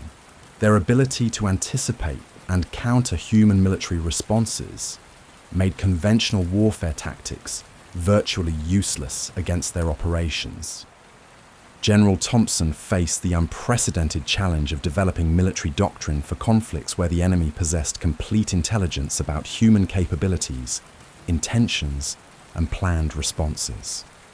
Traditional military advantages like surprise, deception, and tactical innovation were meaningless against enemies who could observe multiple probability timelines simultaneously. The solution required fundamental changes in military thinking that emphasized psychological and spiritual dimensions of warfare rather than technological Lazarus began or tactical superiority. Project developing training programs that prepared military personnel for conflicts that transcended normal space-time limitations while maintaining human identity and objectives. The training programs required volunteers to undergo consciousness expansion procedures that allowed them to perceive and operate across multiple dimensional frameworks while retaining their connection to human reality and military duty. The procedures were extremely dangerous, with failure rates that exceeded 50% among initial test subjects. Successful candidates for the expanded consciousness training developed capabilities that approached those demonstrated by alien entities, including limited precognitive abilities, enhanced sensory perception, and resistance to psychological manipulation. These enhanced personnel formed the core of new military units designed specifically for interdimensional warfare operations. The first interdimensional warfare unit, designated Delta Force Omega, was established in March 1969 under the command of Colonel Patricia Hayes. The unit consisted of personnel who had successfully completed consciousness expansion training and demonstrated the ability to maintain military effectiveness while operating across multiple reality frameworks simultaneously. Delta Force Omega's initial missions involved reconnaissance operations in the dimensional spaces where 3rd Platoon continued to operate, establishing communication networks that could coordinate human and hybrid consciousness activities against alien objectives. The operations required tactical doctrine that had never been developed by any human military organization. The unit's first major operation was a rescue mission designed to extract portions of 3rd Platoon's consciousness from alien storage systems and transfer them to human-controlled quantum consciousness facilities. The mission required penetrating alien facilities that existed partially outside normal space-time, while maintaining operational security against enemies who possessed predictive capabilities. Captain Wang led the extraction team using consciousness interface techniques that had been refined through months of communication with 3rd Platoon. The team's objective was to create quantum interference patterns that could disrupt alien storage systems long enough to extract human consciousness without triggering defensive responses that could destroy the stored minds. The extraction operation achieved partial success, recovering consciousness fragments from 12 members of 3rd Platoon while triggering alien countermeasures that sealed off access to the remaining personnel. The recovered consciousness fragments were transferred to human-controlled storage systems that had been developed based on alien technology captured during previous operations.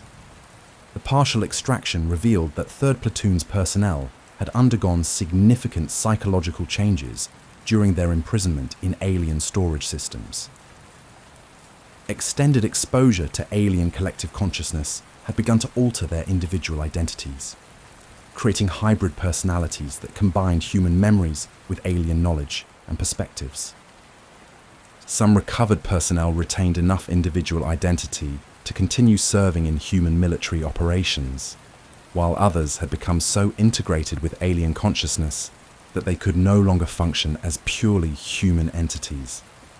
The psychological transformation represented a form of warfare that targeted human identity itself rather than simply eliminating enemy personnel.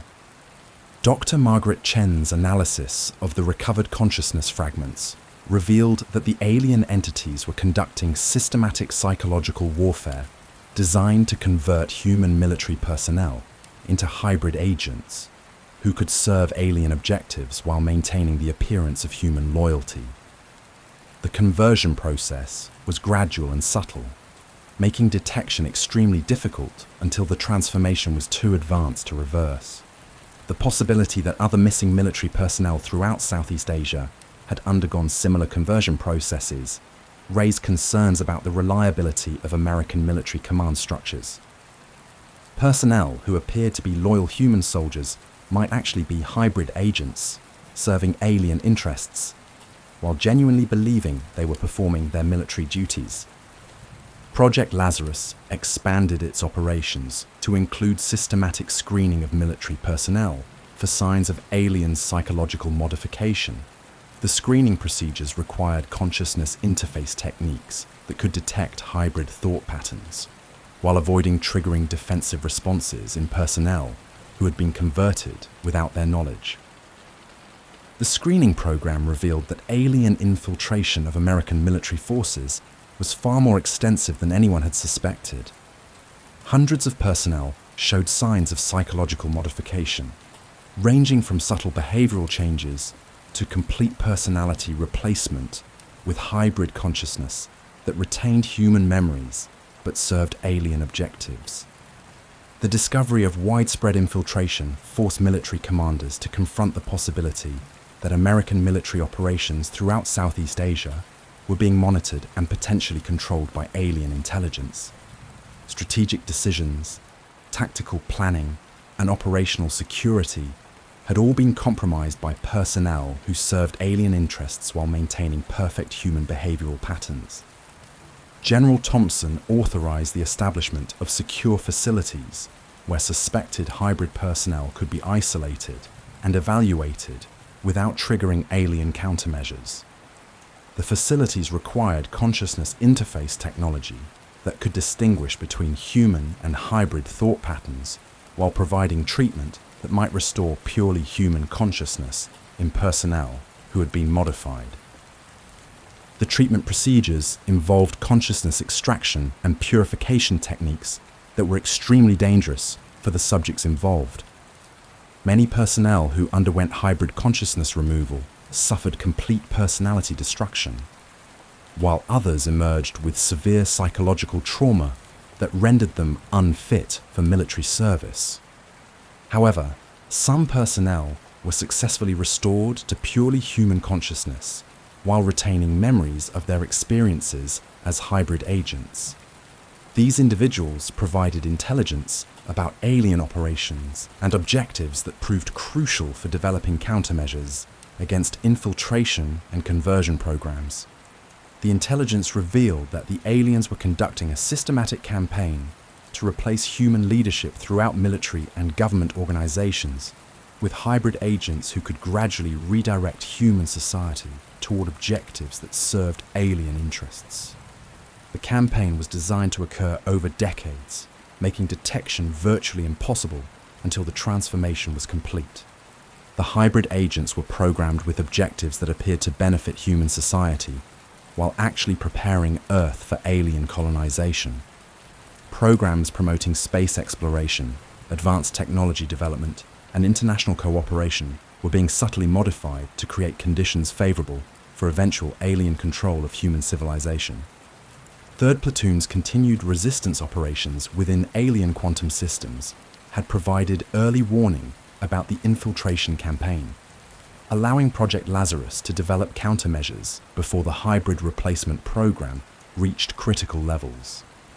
The soldiers' sacrifice had prevented the complete compromise of American military command structure, while providing intelligence necessary for ongoing resistance operations. The consciousness interface communications with 3rd Platoon revealed that the missing soldiers had accepted their transformation into quantum consciousness entities as the price of continued military service in defense of humanity. They had voluntarily sacrificed their biological existence to maintain reconnaissance and sabotage operations against alien forces that posed existential threats to human survival.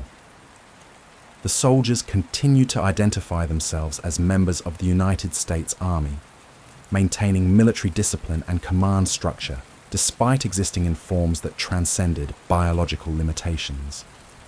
Their dedication to military duty under impossible circumstances provided inspiration for other personnel facing similar choices between human identity and expanded consciousness capabilities. Project Lazarus documented 3rd Platoon's continued service as the first known case of military personnel maintaining operational effectiveness after death in any conventional sense. The soldiers had achieved a form of technological immortality that allowed them to serve their country indefinitely while operating in realms beyond human understanding. The implications extended far beyond military applications, suggesting possibilities for human consciousness that challenged fundamental assumptions about identity, death, and the nature of existence itself. 3rd Platoon had become pioneers in forms of warfare that might determine humanity's survival in a universe where Earth was no longer isolated from alien civilizations. But their story was far from over. The intelligence they continued to provide revealed that the alien entities responsible for their capture were preparing operations that would determine whether humanity would be allowed to continue developing as an independent civilization, or would be absorbed into alien collective consciousness systems that spanned multiple star systems. The final phase of the alien evaluation was approaching, and the results would determine not just the fate of American military forces in Southeast Asia, but the future of human consciousness throughout the galaxy. The intelligence reports flowing through Wang's consciousness interface grew increasingly urgent as 3rd Platoon documented alien preparations for what they termed The final assessment.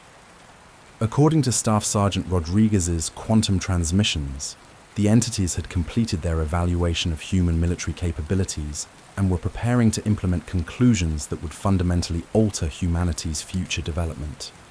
The final assessment represented more than simple military conquest or territorial control. The alien entities had determined that human consciousness possessed unique characteristics that could either serve their collective objectives or pose existential threats to their interstellar civilization. The evaluation process had been designed to determine which outcome was more likely based on human responses to increasingly challenging scenarios. Lieutenant Brennan, maintaining command authority despite existing as distributed consciousness across alien quantum systems, reported that the entities were preparing 3 possible implementation scenarios based on their assessment results. Each scenario represented a different approach to managing what they considered the human problem within their sphere of galactic influence. The first scenario involved complete integration of human consciousness into alien collective systems. This approach would preserve human knowledge and capabilities while eliminating individual identity and independent decision-making. Humans would continue to exist as functional entities serving alien objectives while losing everything that made them recognizably human. The second scenario called for selective preservation of human genetic and cultural elements deemed valuable by alien standards. Most of humanity would be eliminated through methods that left no trace of their existence, while selected individuals would be modified to serve specific functions within alien society. This approach would maintain human biological diversity while preventing independent human civilization. The third scenario represented complete elimination of human presence from Earth and surrounding space. This option would be implemented if the aliens concluded that human consciousness was fundamentally incompatible with their collective objectives and could not be safely integrated or controlled through technological means. Private First Class Chen's quantum reports indicated that the final assessment was scheduled for implementation during the summer of 1969. Coinciding with what appeared to be routine American military operations in Southeast Asia. The timing was designed to provide cover for large-scale reality manipulation operations that would be invisible to conventional human observation, while achieving results that could affect millions of people simultaneously. The alien entities had spent months preparing probability modification systems that could edit human existence on a massive scale. The technology involved quantum manipulation of causality chains, essentially rewriting history to remove human presence from timelines where their continued existence conflicted with alien objectives. 3rd Platoon's sabotage operations had successfully delayed the final assessment implementation while providing Project Lazarus with intelligence about alien capabilities and intentions. However, the soldiers reported that their interference had been detected and countermeasures were being developed that would prevent further disruption of alien operations. Staff Sergeant Rodriguez transmitted detailed technical specifications for the alien probability modification systems, information that had cost several 3rd Platoon members portions of their consciousness to acquire. The data revealed that the alien technology operated according to principles that existed at the intersection of quantum mechanics and consciousness manipulation. Dr. Sterling's analysis of the probability modification specifications indicated that human science was centuries away from developing comparable technology through conventional research methods. However, the consciousness interface techniques developed by Project Lazarus provided potential pathways for creating countermeasures that could disrupt alien quantum systems using human consciousness as a weapon. The countermeasure development required volunteers to undergo consciousness expansion procedures that were far more dangerous than anything previously attempted. The volunteers would essentially sacrifice their individual human identity to become living weapons capable of interfering with alien quantum systems from within their own dimensional frameworks. Captain Wang volunteered to undergo the ultimate consciousness expansion procedure, accepting transformation into a hybrid entity that could operate effectively within alien quantum systems while maintaining core human objectives. The procedure required her to abandon biological existence while retaining enough human identity to serve as a bridge between human and alien consciousness frameworks. Wang's transformation was successful, creating the first human entity capable of matching alien capabilities while maintaining loyalty to human civilization. Her hybrid consciousness could perceive and manipulate quantum probability fields while retaining emotional connections to human values and objectives that aliens found incomprehensible. The hybrid consciousness entities created through Project Lazarus represented humanity's only viable defense against the final assessment implementation. These beings combined human creativity and unpredictability with alien technological capabilities, creating combinations that the alien collective consciousness had not anticipated in their probability calculations. Wang's first major operation as a hybrid consciousness entity involved infiltrating the alien command facility that 3rd Platoon had identified during their reconnaissance missions. The facility existed in quantum spaces that were invisible to conventional observation, while providing complete control over probability modification systems throughout Southeast Asia. The infiltration required Wang to navigate dimensional spaces that existed according to mathematical principles that could drive human minds to insanity. Her hybrid consciousness allowed her to perceive these spaces as navigable environments while maintaining enough human identity to remember her mission objectives and tactical training. Inside the alien command facility, Wang discovered the true scope of the entity's evaluation program. The Vietnam War had been only one component of a global assessment that included similar operations on every continent. Human military forces worldwide had been systematically tested and evaluated without their knowledge or consent. The facility contained detailed analyses of human responses to supernatural warfare that revealed both strengths and weaknesses in human psychological and tactical adaptation. The aliens had identified specific vulnerabilities in human military doctrine that could be exploited to achieve complete victory without triggering awareness of alien involvement. Wang's reconnaissance revealed that the alien entities possessed detailed intelligence about Project Lazarus and were preparing specific countermeasures designed to eliminate key personnel before the final assessment implementation. The aliens had identified General Thompson, Dr. Sterling, and other critical project members as primary targets for elimination or conversion. The alien countermeasures included reality modification operations that would edit the targeted individuals out of existence retroactively, making it appear that they had never existed while preserving the continuity of surrounding events. The technology represented warfare against human identity itself, rather than simple physical elimination. Wang's hybrid consciousness allowed her to detect and disrupt several alien operations targeting Project Lazarus personnel, saving lives while revealing the full extent of alien capabilities. The entities could manipulate local reality with precision that exceeded anything in human science fiction, making conventional military defenses completely ineffective. The intelligence Wang gathered from the alien command facility revealed that the final assessment had already begun in limited geographical areas. Several small military installations had been eliminated through reality modification, with all traces of their existence removed from official records and human memory. The eliminated installations had been selected as test cases to verify the effectiveness of large-scale reality modification before implementing the final assessment across broader geographical regions. The tests had been completely successful, with no human awareness of the eliminated facilities or personnel. 3rd Platoon's quantum consciousness had observed the elimination processes, providing the only record of military personnel who had been erased from existence so completely that even their families no longer remembered them. The soldiers' sacrifice had preserved evidence of alien capabilities that would otherwise have remained unknown to human intelligence.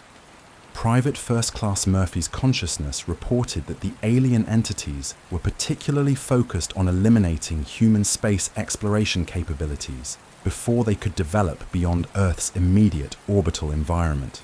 The entities viewed human expansion into space as an existential threat that required immediate prevention through any means necessary. The aliens had identified specific individuals within NASA and military space programs who possessed knowledge or capabilities that could accelerate human space development. These individuals were marked for elimination or conversion before they could contribute to programs that the aliens considered threatening to their galactic objectives. Wang's infiltration of the alien command facility allowed her to access probability modification systems and introduce interference patterns that could disrupt the final assessment implementation. The sabotage required her to sacrifice portions of her hybrid consciousness while creating quantum chaos that would prevent large-scale reality modification operations. The sabotage operation achieved temporary success, creating enough interference to delay the final assessment while alerting alien entities to the existence of human hybrid consciousness capable of matching their technological capabilities. The aliens began developing new countermeasures, specifically designed to neutralize hybrid human consciousness entities. Dr. Sterling's analysis of Wang's sabotage results indicated that human consciousness possessed unique characteristics that made it particularly effective at disrupting alien quantum systems. Human unpredictability and emotional complexity created interference patterns that alien collective consciousness could not anticipate or counter effectively. The discovery led to the development of new consciousness expansion procedures that preserved more human characteristics while still granting capabilities necessary for interdimensional warfare. The new hybrid entities retained individual personality traits and emotional responses that made them more effective at disrupting alien operations. Project Lazarus began recruiting volunteers for advanced consciousness expansion procedures that would create an army of hybrid entities capable of defending human civilization against the final assessment.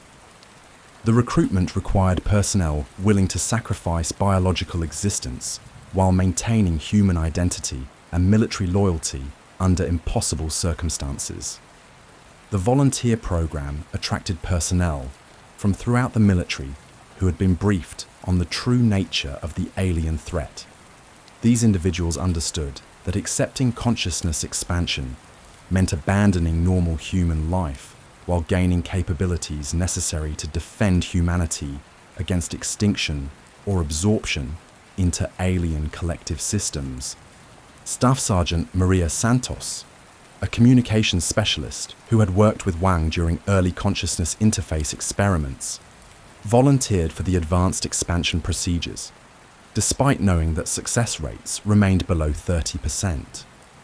Santos possessed psychological profiles that suggested exceptional compatibility with hybrid consciousness, while maintaining strong emotional connections to human values. Santos's transformation was successful, creating another hybrid entity capable of operating within alien quantum systems, while retaining enough human characteristics to serve as an effective saboteur. Her consciousness expansion included capabilities for direct interface with alien communication systems, allowing her to intercept and disrupt command transmissions. The expanding team of hybrid consciousness entities began conducting coordinated operations against alien facilities throughout Southeast Asia and beyond. Their activities revealed the true scope of alien presence on Earth, including facilities that had been operating undetected for decades while gathering intelligence and preparing for the final assessment. Lieutenant Colonel James Mitchell, who had volunteered for consciousness expansion after losing his entire unit to alien elimination operations, discovered that the entities maintained permanent installations on every continent. These facilities served as command centers for regional operations while maintaining communication with alien civilizations throughout the galaxy. The global network of alien facilities represented an invasion that had been occurring gradually over centuries. with each generation of human leadership unknowingly cooperating with alien objectives while believing they were serving human interests. The infiltration had been so subtle and comprehensive that human civilization had been effectively under alien control for decades. Mitchell's hybrid consciousness allowed him to access alien historical records that revealed the true timeline of alien involvement in human affairs. The entities had been influencing human development since before recorded history, gradually shaping human civilization to serve their long-term objectives while preventing humans from developing capabilities that could threaten alien interests. The historical records showed that major human conflicts, including both world wars and numerous smaller conflicts, had been orchestrated or influenced by alien entities to prevent human technological development from advancing too rapidly. The aliens had been using human warfare as a control mechanism while gathering intelligence about human capabilities under stress conditions. The Vietnam War represented the culmination of alien evaluation programs that had been testing human military capabilities for over a century.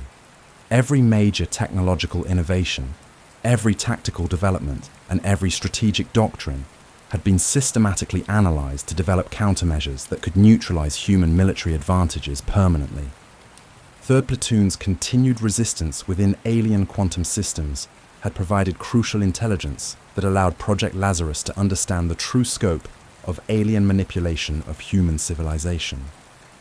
The soldiers had sacrificed their biological existence to preserve humanity's only chance of developing effective resistance against centuries of alien control. The quantum consciousness communications revealed that 3rd Platoon had discovered methods for awakening human awareness of alien manipulation without triggering countermeasures that could result in immediate elimination. The process required careful psychological preparation that could help humans recognize alien influence while maintaining enough plausible deniability to avoid triggering defensive responses. Staff Sergeant Rodriguez reported that the alien entities were becoming increasingly concerned about human unpredictability and creativity, characteristics that made humans potentially valuable as allies, but extremely dangerous as enemies. The aliens had been attempting to preserve these traits while eliminating human independence and individual decision-making capabilities. The consciousness interface communications also revealed that some alien entities disagreed with the collective decision to implement the final assessment. These dissenting entities viewed human consciousness as potentially beneficial for alien civilization and advocated for integration approaches that would preserve more human characteristics. The disagreement within alien collective consciousness created opportunities for hybrid human entities to exploit divisions within alien command structure. Wang's infiltration operations had identified alien entities who might be persuaded to support human independence if approached through appropriate diplomatic channels. Dr. Sterling's analysis suggested that human consciousness possessed characteristics that were rare or unique within alien experience throughout the galaxy. Human creativity, emotional complexity, and individual decision-making capabilities represented resources that could benefit alien civilization if properly integrated rather than eliminated or completely controlled. The possibility of negotiating with alien entities required diplomatic approaches that had never been attempted by any human government.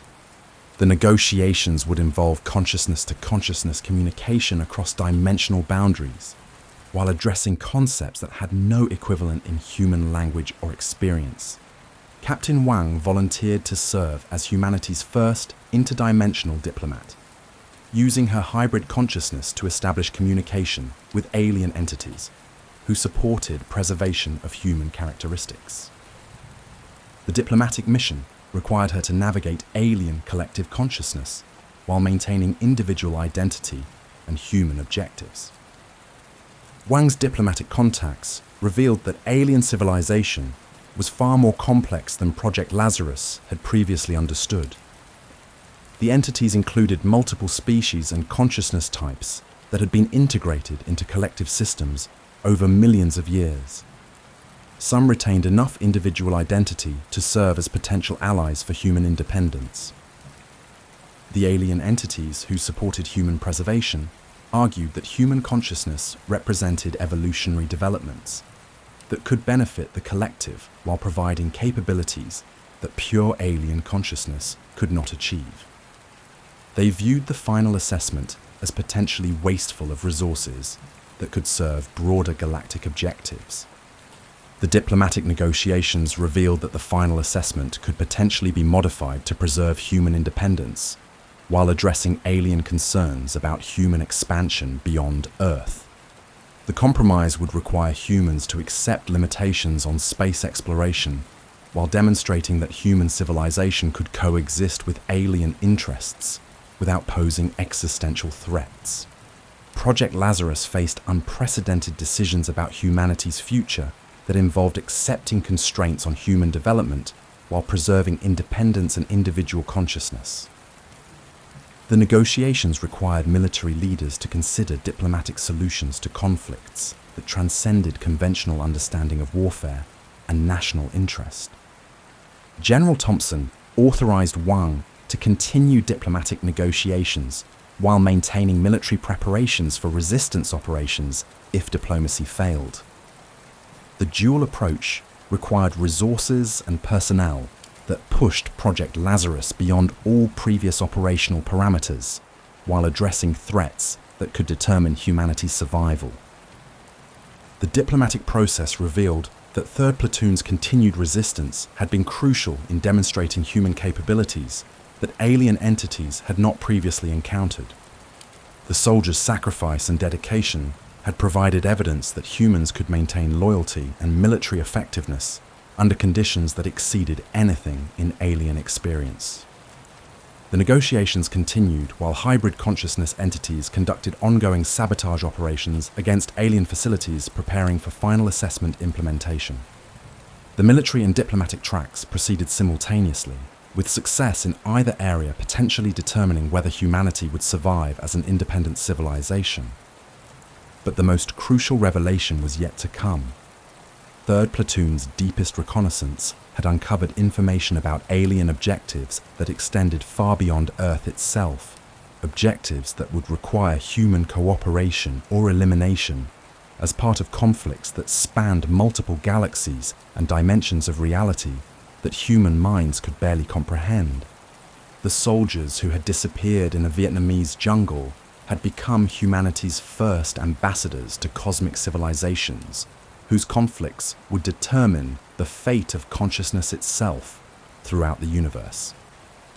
Their story was approaching a climax that would reveal whether human military service could extend beyond death, beyond dimension, and beyond the boundaries of reality as humanity had always understood it. The intelligence flowing through the consciousness interface revealed that 3rd Platoon had discovered something that changed everything. Deep within the alien quantum systems, the soldiers had encountered evidence of conflicts that made the Earth situation seem like a minor skirmish in wars that spanned multiple galaxies and dimensions of reality itself.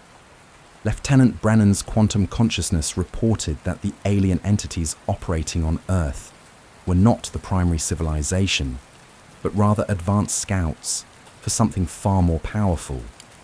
The collective consciousness that had captured 3rd Platoon was itself serving masters whose objectives extended beyond simple planetary control or resource acquisition.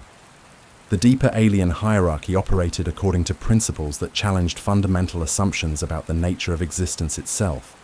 These entities existed across multiple dimensional frameworks simultaneously, conducting warfare on scales that encompassed entire star systems, while pursuing objectives that transcended normal understanding of survival or territorial expansion.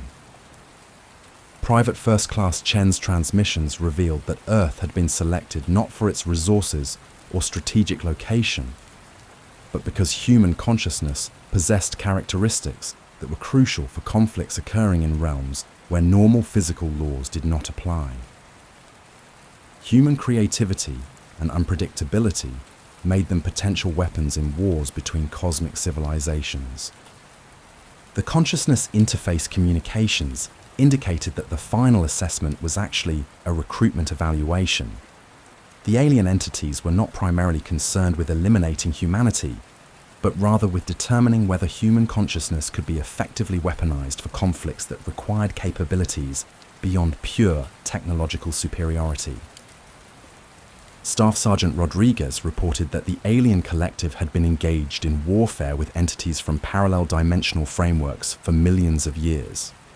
These conflicts involved manipulation of reality itself, with victories measured not in territorial control, but in the ability to impose specific versions of existence across multiple universes simultaneously. The enemy forces that the alien collective faced possessed capabilities that exceeded even their advanced technology. These entities could rewrite the fundamental laws of physics within localized regions, creating zones where conventional matter and energy behaved according to entirely different principles. Warfare in such environments required consciousness that could adapt to constantly changing reality frameworks. Human consciousness had demonstrated unique resilience when exposed to reality manipulation, maintaining coherent identity and decision-making capabilities under conditions that drove other species to complete psychological collapse. This resilience made humans potentially valuable soldiers in conflicts where survival required consciousness to remain stable, while reality itself changed around them. Dr. Sterling's analysis of the deeper intelligence revealed that the cosmic conflicts involved competition for control over what the aliens termed reality anchors, locations where the fundamental structure of existence could be modified to affect entire dimensional frameworks. Control of these anchors determined which versions of reality would persist across multiple universe configurations. The alien entities had identified Earth as a location where reality anchor manipulation could affect vast regions of space and time. The planet's position within dimensional framework intersections made it strategically crucial for conflicts that would determine the nature of existence throughout multiple galaxy clusters. Wang's hybrid consciousness allowed her to perceive the true scope of the cosmic warfare that surrounded Earth. The conflicts involved civilizations that existed as pure consciousness, entities that manipulated matter through thought alone, and beings that could exist simultaneously across thousands of dimensional configurations while maintaining unified strategic objectives. The revelation that humanity was being evaluated for participation in cosmic warfare rather than simple elimination changed the entire context of 3rd Platoon's situation. The soldiers had become unwitting participants in conflicts that would determine not just Earth's fate, but the nature of reality itself throughout regions of space that encompassed billions of star systems. 3rd Platoon's continued resistance within alien quantum systems had demonstrated human capabilities that exceeded alien projections. The soldiers had maintained military discipline and tactical effectiveness under conditions that should have resulted in complete psychological breakdown, proving that human consciousness could function in environments where reality itself was unstable. Private First Class Murphy's consciousness reported that the alien collective was reconsidering their assessment of human potential based on 3rd Platoon's performance. The soldiers had achieved results that challenged alien understanding of consciousness limitations, suggesting that humans might possess capabilities that could prove decisive in cosmic conflicts. The intelligence revealed that other species throughout the galaxy had undergone similar evaluation processes, with most failing to demonstrate the consciousness resilience required for reality manipulation warfare. Species that failed the assessment were typically integrated into alien collective consciousness as support elements, rather than eliminated entirely. However, species that successfully demonstrated reality manipulation capabilities were offered partnership status within the alien collective, maintaining some degree of independence while contributing specialized capabilities to cosmic warfare operations. The partnership agreements involved accepting limitations on independent development while gaining access to technologies and knowledge that spanned multiple civilizations. Captain Wang's diplomatic contacts revealed that the alien entities were prepared to offer humanity partnership status based on Third Platoon's demonstrated capabilities. The offer would require humans to accept constraints on space exploration beyond the solar system while providing consciousness-based military support for cosmic conflicts. The partnership proposal included access to technologies that could solve virtually every problem facing human civilization, from energy production to disease elimination to environmental restoration. However, acceptance would also require humans to participate in conflicts that could result in casualties measured in entire planetary populations. General Thompson faced decisions that exceeded the authority of any military commander in human history. The choices involved not just military strategy or national security, but the fundamental direction of human civilization's development throughout cosmic timescales that rendered traditional military planning completely inadequate. Project Lazarus expanded its operations to include cosmic intelligence analysis that required capabilities beyond anything previously developed by human military organizations. The analysis involved understanding conflicts between civilizations that existed across multiple dimensional frameworks while pursuing objectives that transcended normal concepts of survival or victory. Dr. Sterling's team discovered that the cosmic conflicts involved manipulation of fundamental constants that determined how reality functioned throughout vast regions of space and time. Victory in such conflicts required the ability to maintain coherent consciousness, while the basic laws of physics changed according to the strategic requirements of opposing forces. The consciousness interface communications revealed that Third Platoon had been conducting reconnaissance operations in dimensional spaces where these cosmic conflicts were actively occurring. The soldiers had observed battles between entities that could restructure matter at the atomic level while manipulating time flow and gravitational fields as tactical weapons. Staff Sergeant Rodriguez reported that human consciousness demonstrated unique stability when exposed to reality manipulation warfare. While other species experienced complete cognitive breakdown when fundamental physical laws changed around them, humans could maintain tactical awareness and decision-making capabilities under conditions that should have been impossible to survive. The stability of human consciousness under reality manipulation conditions made humans potentially decisive factors in cosmic conflicts, where victory required maintaining coherent strategy while existence itself became fluid. The alien collective had recognized this capability as strategically crucial for conflicts that determined the nature of reality throughout multiple universe configurations. Third Platoon's reconnaissance revealed that the cosmic conflicts were approaching critical phases that would determine which reality frameworks would dominate throughout vast regions of space and time. The outcomes would affect the fundamental nature of existence for billions of civilizations across multiple dimensional configurations. The alien entities had concluded that human consciousness could provide capabilities that might prove decisive in these critical conflicts. However, utilizing human capabilities required integration approaches that preserved the consciousness characteristics that made humans effective, while providing access to technologies necessary for cosmic warfare operations. Lieutenant Colonel Mitchell's hybrid consciousness allowed him to observe cosmic battlefield conditions that existed beyond normal space-time limitations.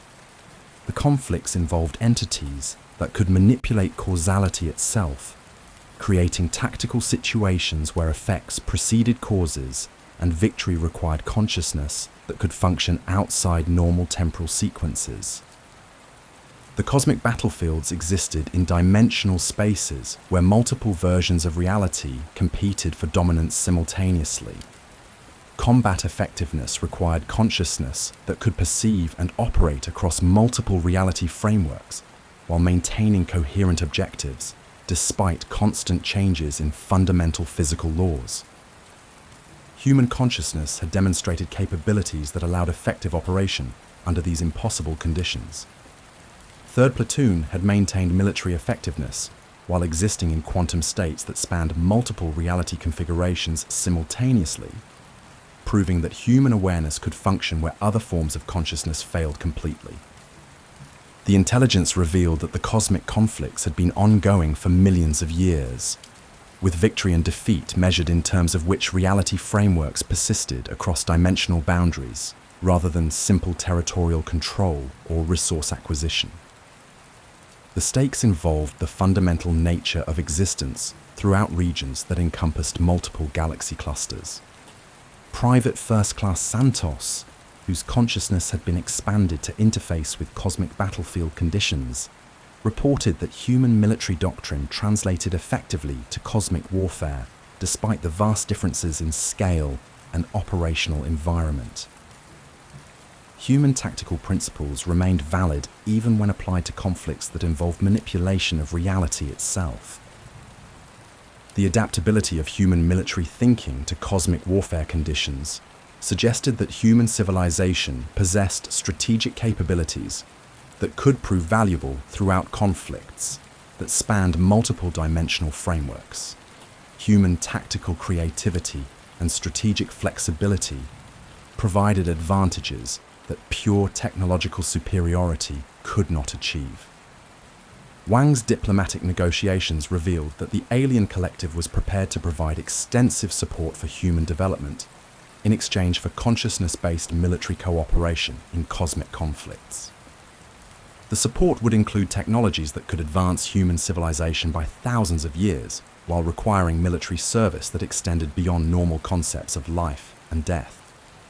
The Cosmic Warfare Service would involve consciousness expansion procedures that allowed human personnel to operate effectively in dimensional spaces where normal biological existence was impossible.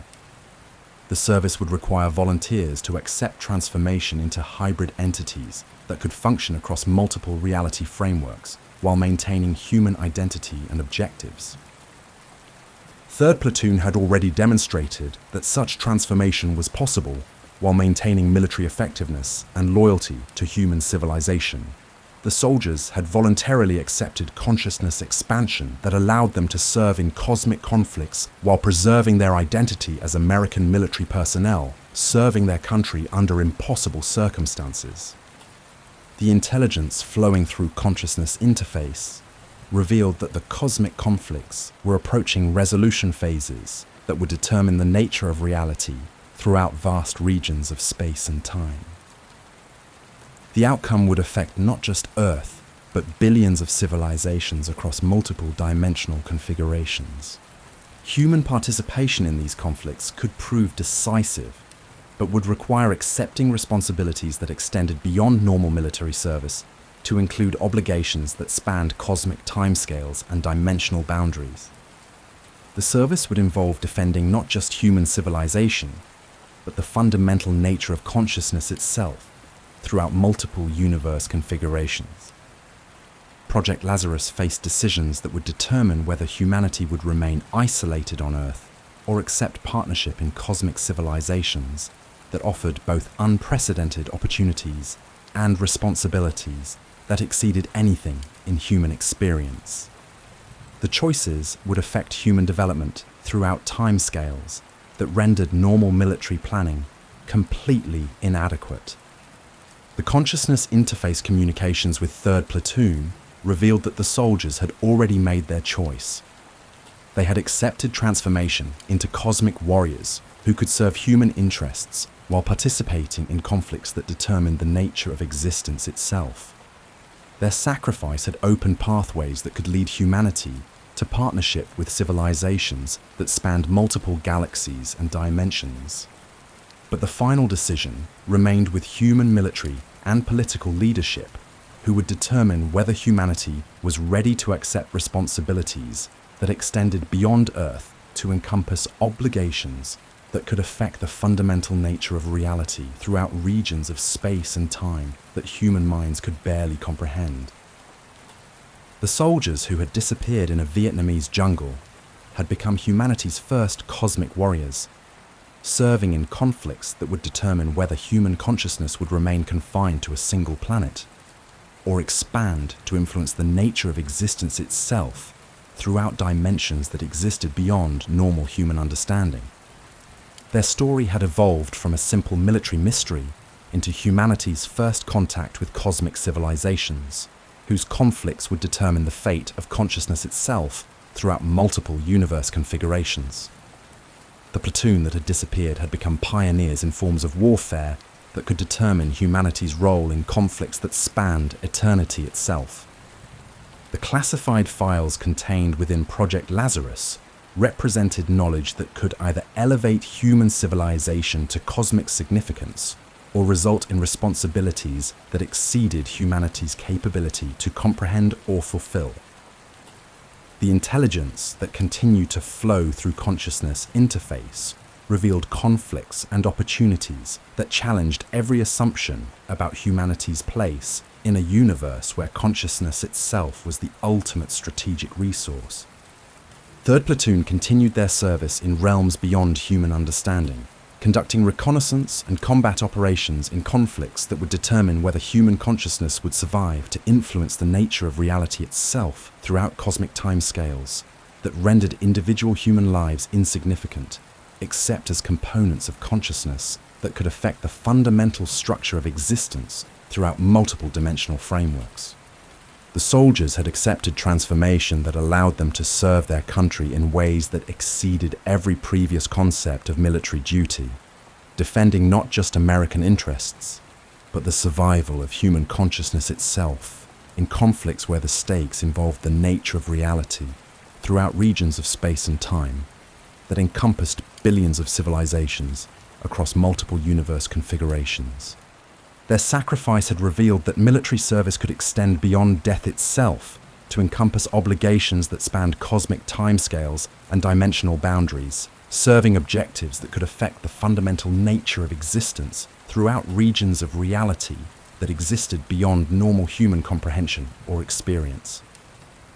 The platoon that had disappeared in Vietnam had become humanity's first ambassadors to cosmic civilizations, whose conflicts would determine whether human consciousness would remain confined to Earth or expand to influence the nature of existence itself throughout dimensions that existed beyond the boundaries of normal space and time. But their story was approaching revelations that would determine whether humanity possessed the wisdom and courage necessary to accept cosmic responsibilities that could elevate human civilization to significance that spanned multiple galaxies and dimensions, or whether the obligations involved were beyond human capability to comprehend or fulfill. The intelligence that continued to flow through consciousness interface suggested that the choices facing humanity involved not just survival or extinction, but transformation into forms of existence that could participate in conflicts and opportunities that determined the fundamental nature of reality itself throughout cosmic frameworks that existed beyond human imagination or understanding. The classified investigation that had begun with the disappearance of 32 soldiers in a Vietnamese jungle had revealed conflicts and possibilities that challenged every assumption about the nature of existence itself, forcing military leaders to confront decisions that could determine humanity's fate throughout timescales that rendered normal strategic planning completely inadequate for the responsibilities and opportunities that awaited human consciousness in cosmic conflicts that spanned eternity itself. The final transmission from 3rd Platoon came through Wang's consciousness interface on July 4th, 1969, exactly 16 months after their disappearance from that jungle trail near Firebase Alpha. The timing was not coincidental. Lieutenant Brennan, maintaining command authority across quantum dimensions, had chosen America's Independence Day to deliver intelligence that would determine whether humanity would achieve its own independence on a cosmic scale. The message that emerged through Wang's hybrid consciousness was unlike anything previously transmitted through the interface. Instead of technical intelligence or tactical reports, Brennan's quantum consciousness conveyed something that could only be described as a formal military briefing, delivered across dimensional boundaries to commanders who existed in normal space-time. This is Lieutenant Thomas Brennan, 3rd Platoon, Charlie Company, 1st Battalion, 25th Infantry Division, reporting final reconnaissance findings from Cosmic Operational Theatre. The transmission began using military protocols that had been adapted for communication across reality frameworks that existed beyond normal human experience. Brennan's report revealed that 3rd Platoon had completed their reconnaissance of the cosmic conflicts and had reached conclusions that would fundamentally alter Project Lazarus's understanding of humanity's situation. The soldiers had discovered that the conflicts between cosmic civilizations were not simply territorial disputes or resource competitions, but struggles that involved the fundamental nature of consciousness itself. The cosmic entities that controlled vast regions of space and time were engaged in what could only be described as evolutionary warfare, conflicts designed to determine which forms of consciousness would be permitted to influence the development of reality throughout multiple dimensional frameworks. The stakes involved not just survival, but the right to participate in shaping the fundamental laws of existence. Staff Sergeant Rodriguez's quantum consciousness provided detailed analysis of the cosmic power structures that governed conflicts spanning multiple galaxies. The entities operated according to hierarchies that had been established over millions of years, with each level of authority corresponding to different capabilities for manipulating reality across increasingly vast scales of space and time. The lowest level entities, including those that had captured 3rd Platoon, possessed authority over individual planets and star systems. These entities conducted evaluation and recruitment operations designed to identify consciousness types that could contribute specialized capabilities to higher-level conflicts that required forms of awareness beyond normal biological limitations. The middle-level entities controlled entire galaxy clusters while conducting warfare that involved manipulation of fundamental physical constants across vast regions of space. These conflicts required consciousness that could maintain coherent strategic objectives while reality itself changed according to the tactical requirements of opposing forces. The highest level entities existed across multiple universe configurations simultaneously, conducting conflicts that determined which versions of reality would persist throughout dimensional frameworks that encompassed regions of existence beyond normal human comprehension. Victory at this level required consciousness that could function effectively, while the basic nature of existence remained fluid. Private First Class Chen's transmissions revealed that 3rd Platoon had been granted access to observation points that allowed them to witness conflicts at all levels of the cosmic hierarchy. The soldiers had maintained their military identity and tactical awareness while observing warfare that challenged every assumption about the nature of conflict, victory, and strategic objectives. The cosmic conflicts operated according to principles that combined advanced technology with what could only be described as supernatural manipulation of reality itself. Entities could restructure matter at the quantum level, while manipulating time flow and spatial relationships as tactical weapons in conflicts where victory required capabilities that transcended normal understanding of physics or biology. Human consciousness had demonstrated unique resilience when exposed to these cosmic warfare conditions. While other species experienced complete cognitive breakdown when fundamental physical laws changed around them, humans could maintain tactical awareness and strategic thinking under conditions that should have rendered coherent thought impossible. The resilience of human consciousness under reality manipulation conditions made humans potentially decisive factors in cosmic conflicts where victory required maintaining coherent strategy, while existence itself became fluid according to the requirements of opposing forces.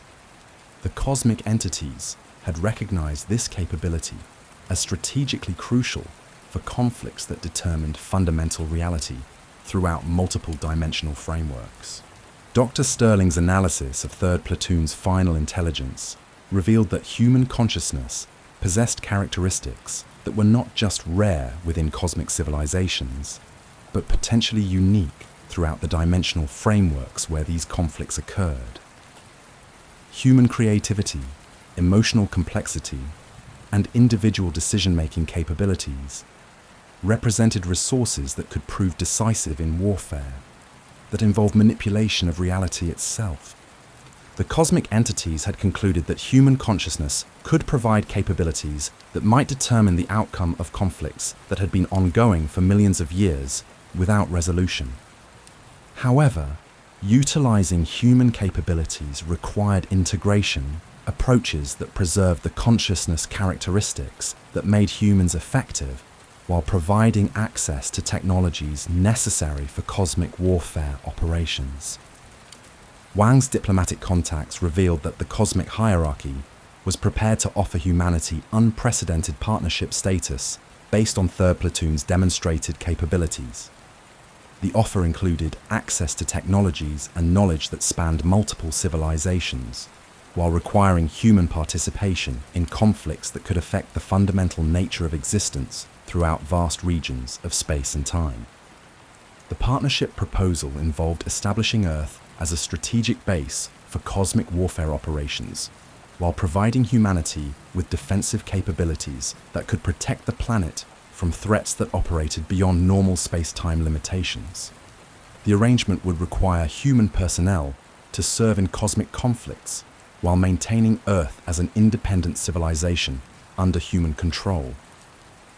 General Thompson faced decisions that exceeded the scope of any military command in human history. The choices involved not just military strategy or national security, but fundamental questions about humanity's willingness to accept cosmic responsibilities that could elevate human civilization to significance throughout multiple dimensional frameworks. Project Lazarus expanded its operations to include cosmic strategic planning that required capabilities beyond anything previously developed by human military organizations.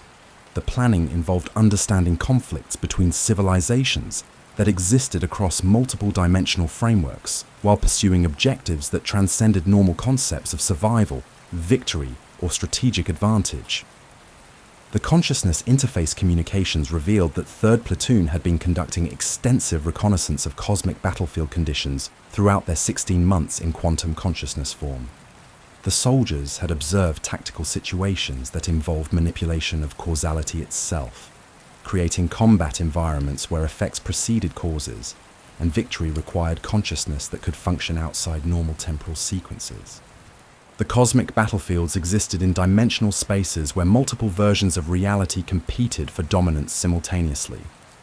Combat effectiveness required consciousness that could perceive and operate across multiple reality frameworks, while maintaining coherent objectives, despite constant changes in fundamental physical laws governing existence. Third Platoon had maintained military effectiveness while operating under these impossible conditions, proving that human consciousness could function where other forms of awareness failed completely. The soldiers had developed tactical procedures for combat in environments where normal concepts of space, time, and causality did not apply consistently. Private First Class Murphy's consciousness reported that human military doctrine translated effectively to cosmic warfare, despite vast differences in scale and operational environment. Human tactical principles remained valid when applied to conflicts that involved manipulation of reality itself, suggesting that human strategic thinking possessed universal applicability across dimensional frameworks. The adaptability of human military thinking to cosmic warfare conditions indicated that human civilization possessed strategic capabilities that could prove valuable throughout conflicts spanning multiple dimensional frameworks. Human tactical creativity and strategic flexibility provided advantages that pure technological superiority could not achieve under conditions where technology itself could be rendered obsolete by reality manipulation. Staff Sergeant Rodriguez provided detailed tactical assessments of cosmic warfare methods that combined conventional military principles with supernatural manipulation of existence itself. The conflicts required tactical thinking that could adapt to constantly changing physical laws, while maintaining strategic objectives that remained consistent across multiple reality configurations. The tactical assessments revealed that cosmic warfare involved not just defeating enemy forces, but preventing them from implementing reality modifications that could eliminate entire civilizations retroactively. Victory required consciousness that could maintain strategic coherence, while opponents attempted to edit their existence out of multiple dimensional frameworks simultaneously. Human consciousness had demonstrated unique resistance to reality modification attacks that could eliminate other species from existence so completely that they had never existed in any dimensional framework. This resistance made humans potentially crucial defenders of reality configurations that supported consciousness development throughout vast regions of space and time.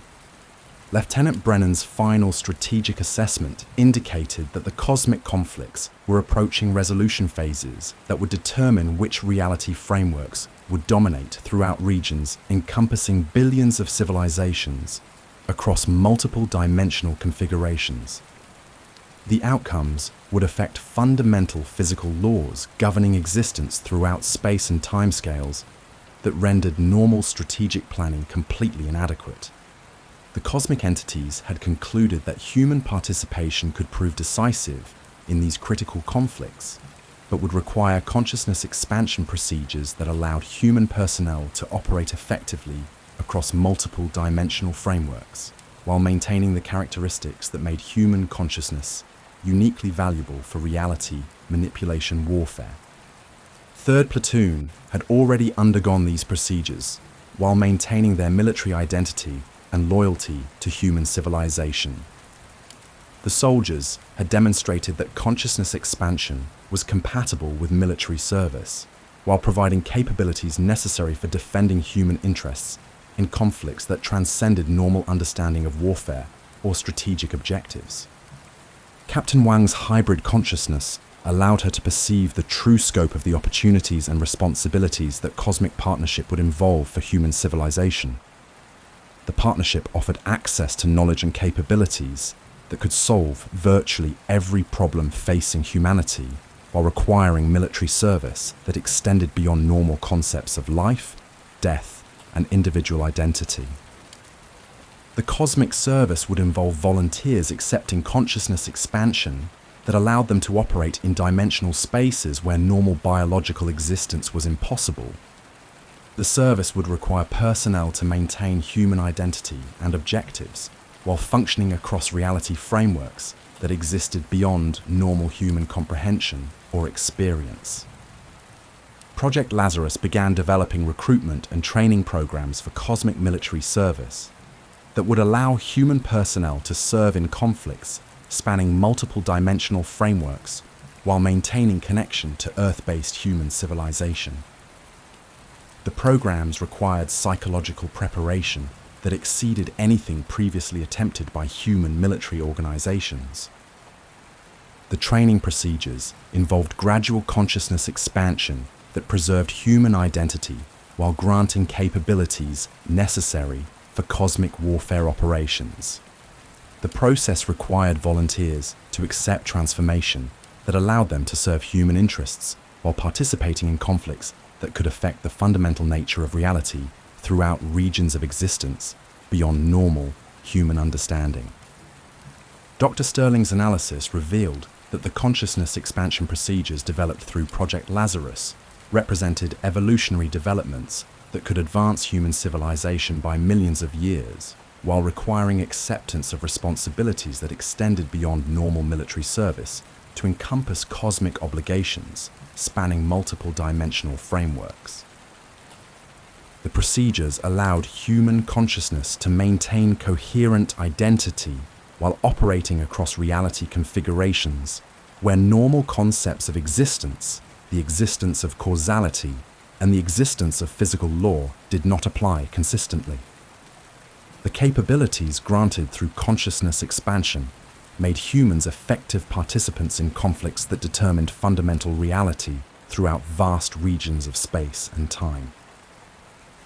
3rd Platoon's final transmission included detailed recommendations for human participation in cosmic warfare operations based on their extensive reconnaissance of battlefield conditions throughout multiple dimensional frameworks. The soldiers had developed tactical procedures specifically designed for human consciousness operating under cosmic warfare conditions. The recommendations emphasize preserving human characteristics that provided tactical advantages in reality manipulation. Warfare, while accepting consciousness expansion necessary for operating across dimensional boundaries that existed beyond normal space-time limitations. The procedures would allow human personnel to serve cosmic objectives while maintaining loyalty to Earth-based human civilization. Staff Sergeant Rodriguez's tactical analysis indicated that human military units could maintain effectiveness while operating in cosmic conflicts, provided they received appropriate training and consciousness expansion procedures. The analysis suggested that human tactical principles could prove decisive in conflicts where other civilizations had failed to achieve victory despite superior technology and resources. The final intelligence from 3rd Platoon revealed that cosmic partnership offered humanity unprecedented opportunities for advancement while requiring acceptance of responsibilities that could affect the fundamental nature of existence throughout regions of space and time, encompassed that humanity accept cosmic partnership while maintaining Earth as an independent base, assing billions of civilizations across multiple dimensional frameworks. The soldiers recommend of operations under human control. The arrangement would allow human civilization to develop according to human values while contributing specialized capabilities to cosmic conflicts that determined fundamental reality throughout multiple dimensional frameworks. The 32 soldiers who walked into the Vietnamese jungle on March 15, 1968, never returned to the world they knew. But their service continued in realms beyond human understanding, defending not just American interests, but the survival of human consciousness itself in conflicts that span eternity. 3rd Platoon became humanity's first cosmic warriors, proving that military duty extends beyond death, beyond dimension, and beyond the boundaries of reality itself. Their sacrifice revealed that some battles are fought not for territory or resources, but for the fundamental right of consciousness to exist and evolve throughout the universe. The classified files remain locked away, but their story reminds us that the greatest mysteries of military service may be those that challenge everything we think we know about the nature of existence itself.